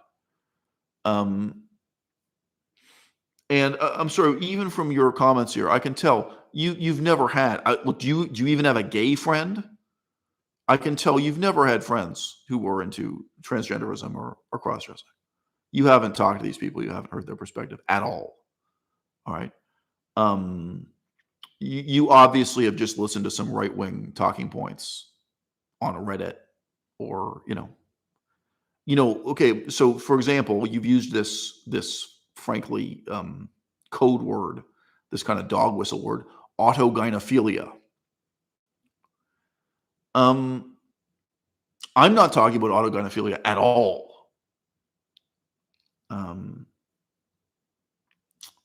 That's not my analysis of, that's not my take of male to female transgenderism, nor female to male transgenderism. The point I'm making, which is a perfect parallel between the worldview of Andrew Tate, which is to some extent homophobic and to some extent transphobic, right? And currently fashionable transgender ideology, right? It's very specific. We begin with a desire that is personal and eccentric. And that desire, what you do with it may be good or evil, but that desire in itself is neither good nor evil. Okay? So let's be blunt. I've met people like this. You can know a man, and what really turns him on is the idea of dressing like a woman and seducing a heterosexual man who perceives him as a woman, and of then being very roughly fucked in the ass, having anal sex. That's his fantasy. Okay? If he does that, if he has that experience, he may do it once, he may do it twice, he may do it 6 times, he may do it 10 times. Like he can pay a male prostitute to do this with him, but he could also do it in a loving relationship. Okay? A huge percentage of the men who are fascinated by that fantasy, okay, the fascination does not last 5 years. They can have that experience a couple of times and move on. All right? Now, okay, what's the parallelism to Andrew Tate? Let's just say you have the fantasy of doing what Andrew Tate describes. Now, I'll give 2 examples within Andrew Tate's most commonly used 2 examples of fantasies he presents his audience with, perhaps to entice them. Okay, so one fantasy is being on a yacht with a bunch of women who are Instagram models in bikinis, and you're drinking champagne together. And this is something that's shown in rap music videos. I think to some extent you see this kind of imagery in James Bond movies, this kind of thing. Okay, so this is this image of affluence and importance, and specifically being on vacation on a yacht with more than one woman in a bikini. Okay, that's the fantasy. All right. I am suggesting to you that if you actually do this, if you have this fantasy, if this is appealing to you, it's not appealing to me. It's not appealing to all men. It is not appealing to me personally. If you do this once, if you do this twice, if you do this 10 times, I don't think this fantasy it's really gonna last 5 years. You are gonna find, I alluded to rap artists saying this sort of thing before. You are gonna find, the vast majority of people are gonna find, this gets old, this gets tired, this gets trite. You are gonna find soon enough that you just regard it as a wrench. You regard it as an unwanted burden to stand around and make conversation on a boat with these bimbos. You don't want that anymore. Maybe you once did, and now you don't anymore. Now,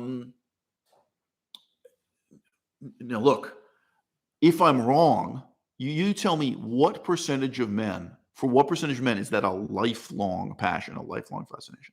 Now, look, I get it. The transgender side, there are very powerful political reasons why many transgender people want to make this sexual desire into a permanent, durable political identity. Many transgender people want to portray themselves as an oppressed ethnic minority within our society. They want to make this equivalent to being born with a certain skin color that makes you oppressed and despised in our society, and they want to secure a rights-based system that gives them special entitlements and protections. They want to promote transgenderism as a political ideology, and they present it as a defensive political struggle, as if they are defending themselves against prostitution and this. Well, one of the things I'm warning about is, one, you are taking a desire that by its nature is fleeting and amorphous. It's going to change. What turns you on, your fantasies, they're going to change over time, and you're going to exhaust these fantasies, right? So there's one kind of warning there, but the other is you're letting this desire ruin your life in terms of drug use and surgery. And that's the most serious, implication. Okay. Okay. So I was going to say, let's just use 2 examples of Andrew Tate's fantasies that I'm contrasting here to transgenderism in a particular sense. Okay. Let's say you have a desire to be in a totally asymmetrical relationship with a woman of 0 intellectual substance, a woman who is so inferior to you intellectually that she just agrees with everything you say, she idolizes you, she doesn't challenge you intellectually in any way whatsoever. She's a totally submissive person in a totally unequal relationship. Okay, maybe you have that fantasy, a fantasy Andrew Tate is presenting to his audience again and again and again. I just want to point out, That is not even the fantasy of Conan the Barbarian. Conan the Barbarian, the main romance that really worked was his relationship where he rescues a princess, and they're the original odd couple in a very 1930s comedy sense, where this highly educated woman who has status and power and wealth and privilege with this barbarian who is illiterate. That's the relationship that works for Conan, is a woman who's above him in all these ways in terms of the social hierarchy and education and intelligence and so on. Okay, well, so my point is to say Conan the Barbarian is less of a barbarian than Andrew Tate. Okay, well, I am suggesting to you, firstly, that an incredibly small percentage of people, an incredibly small percentage of men really, truly want that kind of relationship Andrew Tate is presenting to you. And then a step beyond that, if you want that, if you desire it, don't turn that desire into a political ideology. One, this isn't something all men want. This isn't like the laws of physics. This isn't like the law of gravity. It's not. Two, if you actually have this kind of relationship, how long do you think it's going to be until you're fed up? 5 years? Even if it's with a succession of women, you have 6 different girlfriends of this character. You have 6 different girlfriends who are complete idiots, complete imbeciles, who are totally subordinate to you, where you make all the decisions and there's no intellectual equality in the relationship, and thus there's no contest of egos between you, where you are egoically totally dominant and she's totally submissive. Okay, you really think that's going to last even 5 years? I think for most guys, after 6 months, it's going to be burned out and they're going to move on. So there's a very specific claim about what Andrew Tate's political ideology has in common with transgenderism in the 21st century, the ideology of transgenderism. Now, let me just say, in both cases, I do think that it is inevitable that human beings will be fascinated with gender roles, and they will be fascinated by challenging gender roles, which is what Tate has in common with transgender people. It's the same thing. All right? Andrew Tate looks at gender roles in marriage. He wants to challenge them. He wants to push the boundaries. And in his way, he does that. And allegedly, it turns him on. I don't even believe he still today is turned on by this. But at some stage of his life, he was really turned on by this idea. I think it gets tiresome really quick acting out that kind of fantasy. I do. Okay. Likewise, in their way, people who really become committed to transgenderism as an ideology, right? This begins with a fascination of being turned on by playing with gender roles. Okay, Provolone says, quote, "Do you think this desire that eventually phases out also applies to friendships as it does to relationships?"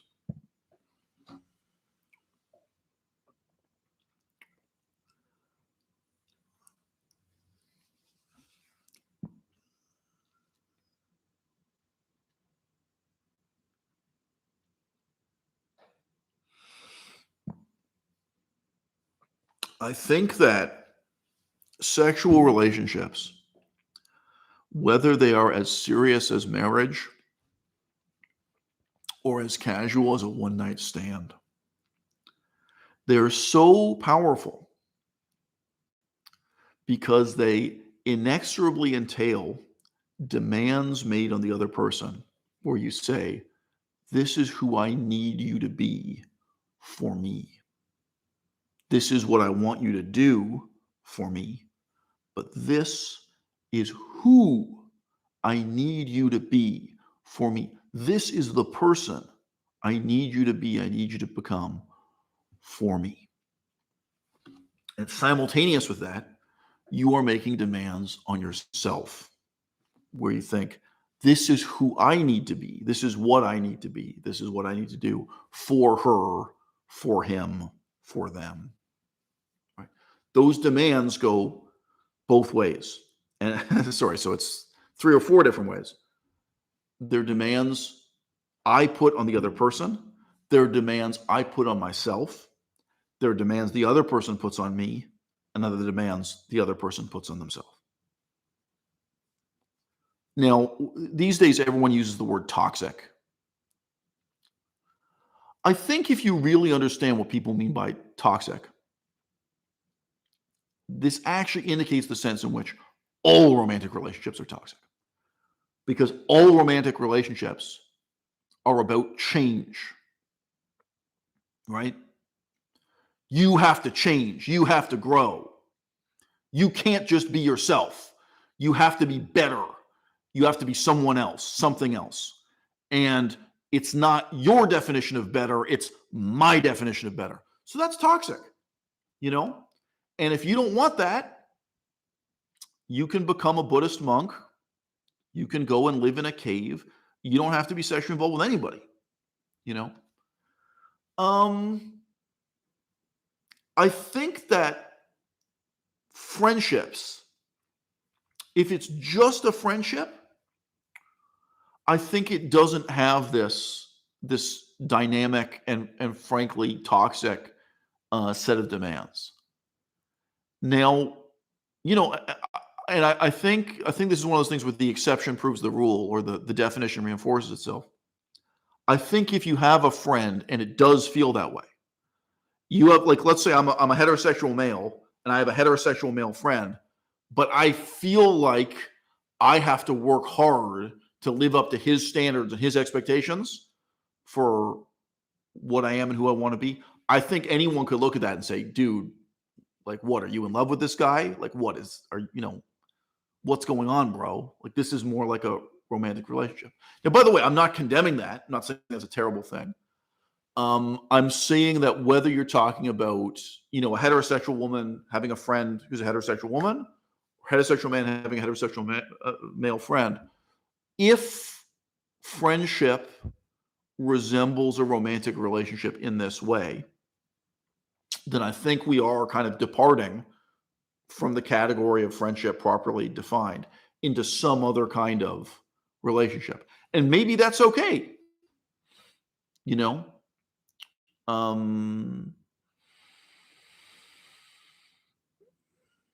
maybe that can be a great friendship too, even if it's kind of a weird, clingy, emotionally needy friendship. Okay, wrapping up. The philosophy or lack of philosophy of Andrew Tate.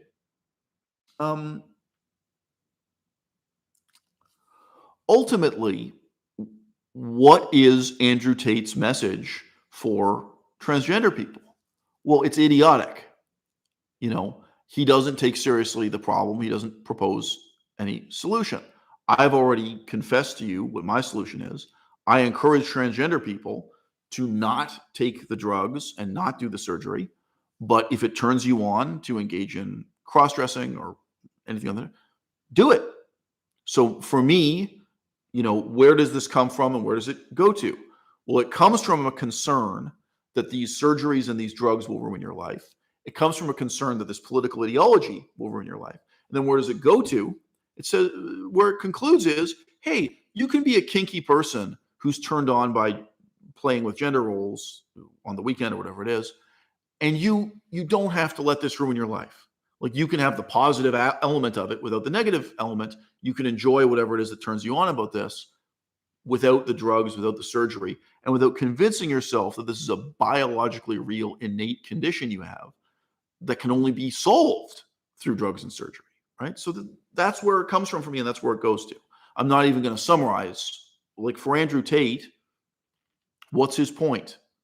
Just, this is bad and it shouldn't exist? Like, it doesn't, when you extend it chronologically, there's a difference here. Where is this coming from and where does it go to? Now, likewise, with Andrew Tate's idealized heterosexual male gender role. Okay, well, some men are effeminate. Some men don't live up to his standards of what a man ought to be. What's your point, Andrew? Is your point just that those men shouldn't exist? Is your point just that society shouldn't work for those men, that it should work against those men, that it should be denigrating and horrible? Like, what is the point of his critique. Where does this come from? Where does it go to? Now, I think we have to have a society that works for all kinds of different people. Like, okay, Saudi Arabia is a society that works for a very narrow range of people and a very narrow range of beliefs and a very narrow range of gender roles. That's not the kind of society I want to live in. I want to live in a society where gay people can live a good life and many different types of straight people can live a good life. I don't want transgender people to cease to exist. I want them to be able to flourish and participate in our society in various ways. I think this is a deep difference between me and Andrew Tate. Now, one of the most important reasons to advocate for atheism, or to take the further step of advocating for nihilism over religion, is that religions create societies in which only a very narrow range of people can be happy. Like, if we're being all the way real, they create a society in which a very narrow range of people can exist. And the alternative, on the one hand, is to not exist, is to actually be killed or executed or exiled from that society. But the other alternative is to wear a mask, right? So, like, if you're a homosexual living in Saudi Arabia, to pretend to be heterosexual, to live a false life, to wear a mask. This is what all religious societies do. All. Whether you're talking about a Buddhist society, which is in many ways more pleasant than a Muslim society, but still, in a Buddhist society, a different set of masks and a different set of exclusions and a different set of roles and gender roles and different types of marriages that can exist. But nevertheless, when you have a society created by and for a religion, right, a religious society, it will only work for certain kinds of believers. I could even go further and say it will only work for certain kinds of unbelievers also, right? So what we're really inquiring into is what kind of atheist society can we have and what kind of atheist society should we have? Marriage within the United States, within Canada, within England, within Germany, marriage in our ostensibly secular societies is a fossil left over from the Dark Ages. It's an ossified notion set in stone that goes back to ancient Rome in some ways, goes back to ancient pagan Europe, but of course, obviously and odiously, is created by and for the Judeo-Christian tradition, Judeo-Christian worldview, right? Now, I mean, imagine if the current ongoing revolution in Iran succeeds, what's going to change, right? If the feminists tear down the government of Iran, it's a hell of a struggle they're engaged in. What is going to change? Everything, right? Marriage is going to change. Dating is going to change. Education is going to change, right? They're going to totally transform Iranian society. It would be ridiculous to promise the people of Iran, don't worry, you can just let the feminists tear down your tyrannical theocratic government and nothing's going to change. Like, don't worry, we're just going to solve the headscarf issue and we're not going to fuck with anything else. No, if you let the feminists take over Iran, in some ways their society will become a lot more like Paris. In some ways their society will become a lot more like Las Vegas. In some ways it'll become a lot more like Thailand, Pattaya, Thailand, let's say, Bangkok, whatever, Thank you. Thank you. A member of the audience says they like the background. You have no idea how much time I spent reorganizing my books because I'm now fucking with ancient Latin. You have no idea. But yeah, it's the view of my apartment you guys haven't seen before. And I was thinking, if I'm going to start live streaming myself working on language, can I set up the camera in a way where you can see my books, see what I'm working on paper? Anyway, a digression, but thanks for the compliment. I can take the compliment.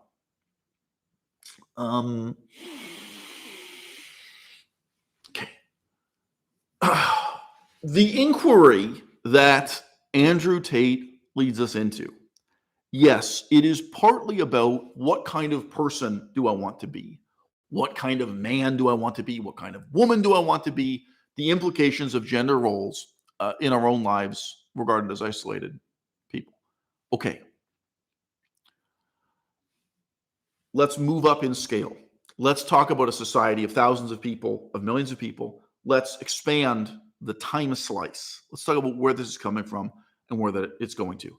This leads us into an inquiry into the future of gender roles, the future of marriage, in as much as we are in a process of struggling to become a post-Christian society, to become a predominantly atheist, predominantly skeptical, predominantly secular society.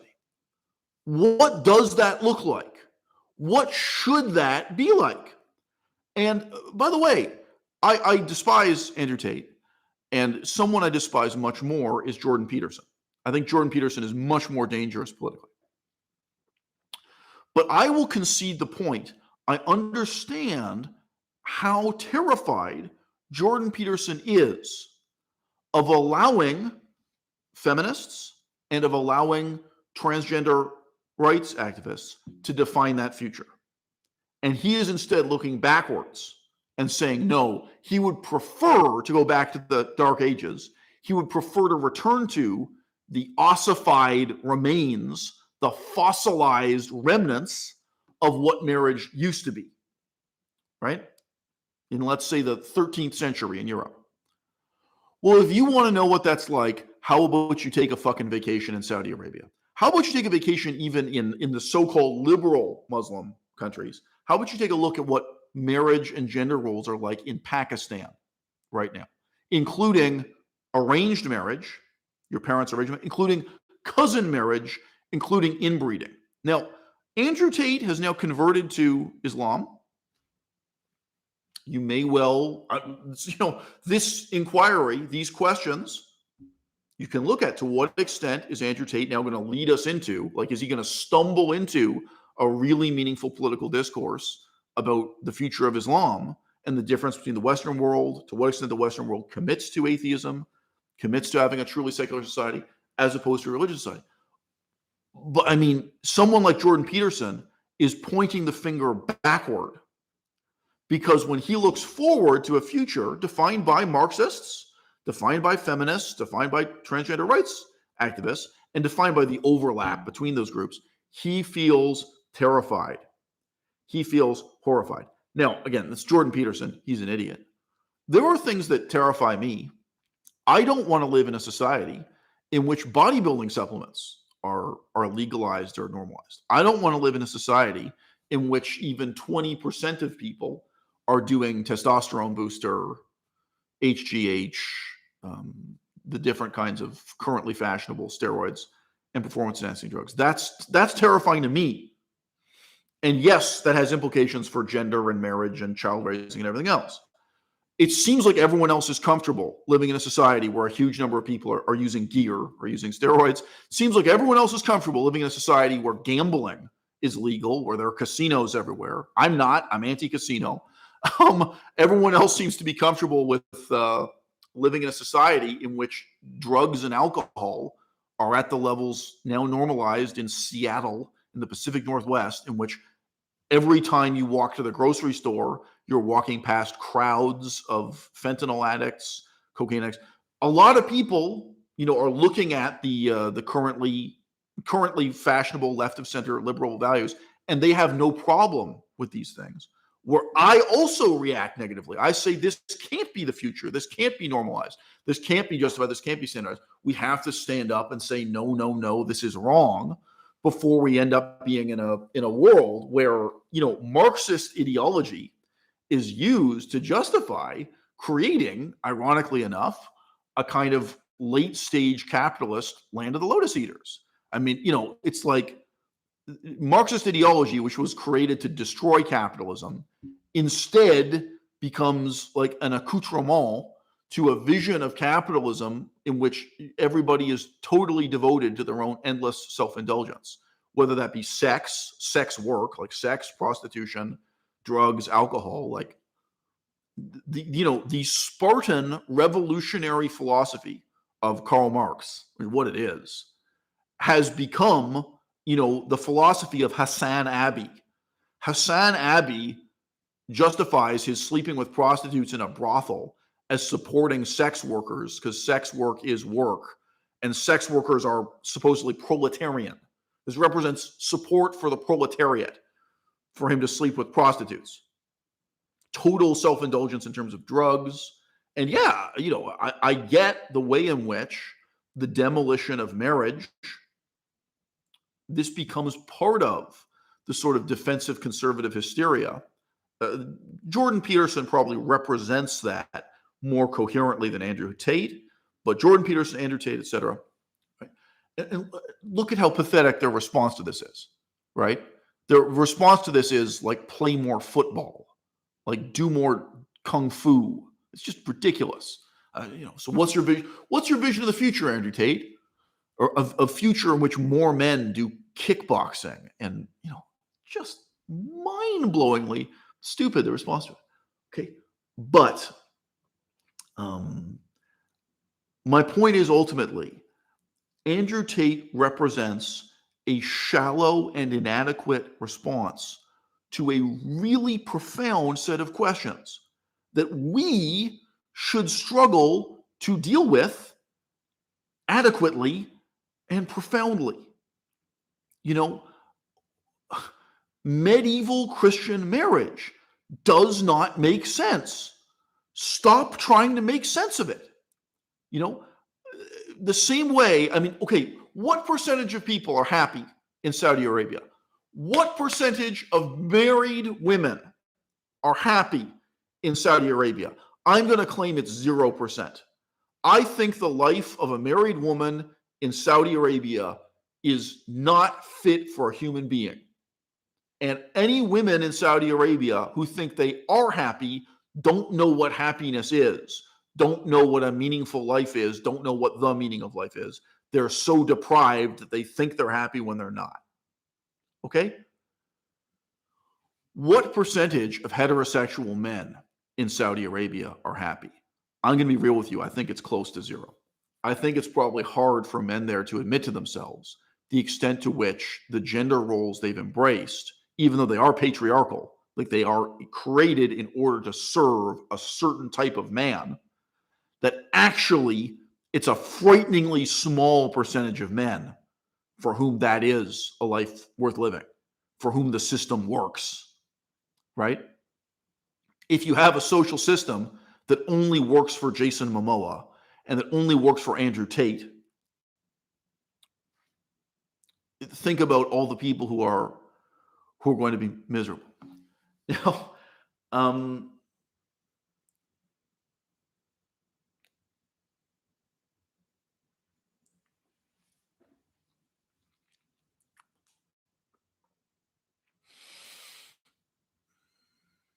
I met a woman once, and the real story, it's a very sexy story, and I'm not going to tell it in a sexy way.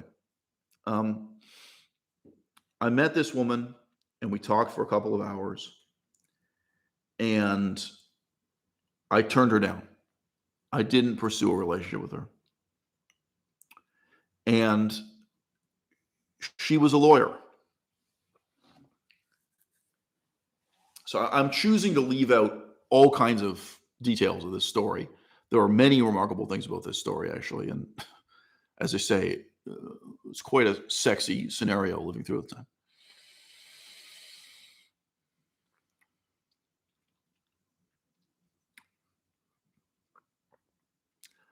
I rejected her because I had a pre-established notion about what being a morally good person means. And I only wanted to be with a woman who lived up to those moral standards. And this woman, we talked for a couple hours, whatever it was. Okay, let's just say it was 1 hour for the sake of this. Let's say it's 1 hour. I think it was more than that. I think it was 2 hours long. This is this woman. I'm incredibly attracted to her. She's attracted to me. She's a lawyer. when the conversation turned to why she chose to study law and what she's going to do with her law degree, all she had to say for herself, and I didn't put words in her mouth at all, was that she was going to do corporate gigs to make the most money possible. That was her view of her career, her profession. And like, whenever I'm in these situations with women, I never want to educate the woman in how to seduce me. Like, I don't want to tell her, like, hey, here's what I need to hear. But like, obviously I'm thinking and I'm tempted, like, couldn't you tell me that you were becoming a lawyer because you want to make the world a better place, because you want to help the poor and the downtrodden, because you want to change our society, because one day you want to get elected to Congress or Parliament or something? Like, couldn't you just fucking lie to me that you had altruistic motives in becoming a lawyer, or that you still have hope now? You have the aspiration to really accomplish something great to the practice of law. Like, like obviously that's kind of grinding my gears. And again, I mean, this is a very intense conversation. I was very turned on. She was very turned on. And she was gunning. She was wanting me to go back to her hotel room and have sex with her that minute. That was where we were at in this conversation. And like, from my perspective, when she said this stuff about her own education and her own career path, all she cares about is doing a bunch of corporate gigs to make as much money as possible, and she's out. She doesn't give a fuck. She doesn't give a fuck about the law. She doesn't give a fuck about politics. She doesn't give a fuck about helping anybody. Okay? It had the same effect on me as if she had told me she was a fucking methamphetamine addict. Like, you have just taken yourself from being an option to not an option. You've just taken yourself from being a woman I'm attracted to. I'm not just thinking about having sex with, but I'm thinking about, relationship, possibly marriage, possibly having kids. Like, I'm turned on. And you've just told me something about yourself that instead makes me loathe and despise you. Now, look,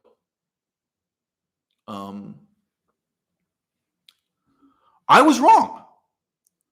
She's probably a wonderful person. She's probably gone on to do wonderful things in life. There's probably a lot right with that woman that I couldn't appreciate, because I went into that conversation with a fixed notion of good and bad. Not a notion of what I want, not a notion of what I desire, but of a notion of what I should want, a notion of what I should desire. And it's in this way, at an intimate scale, that the type of philosophy preached by Andrew Tate really does ruin people's lives. It gives you a prefabricated sense of who you are, of who you're looking for. It gives you a prefabricated sense of what the relationships in your life ought to be. Obviously, of what kind of man you ought to be. He's not, well, I guess he is also preaching to women what kind of woman they ought to be, but I don't think any women are listening. That does influence you. It does influence your decisions. It kind of closes certain doors before they're opened. It makes certain things unthinkable, right? Where you don't even give yourself that time to think through, what might be good about this person, this relationship, this possibility. Okay.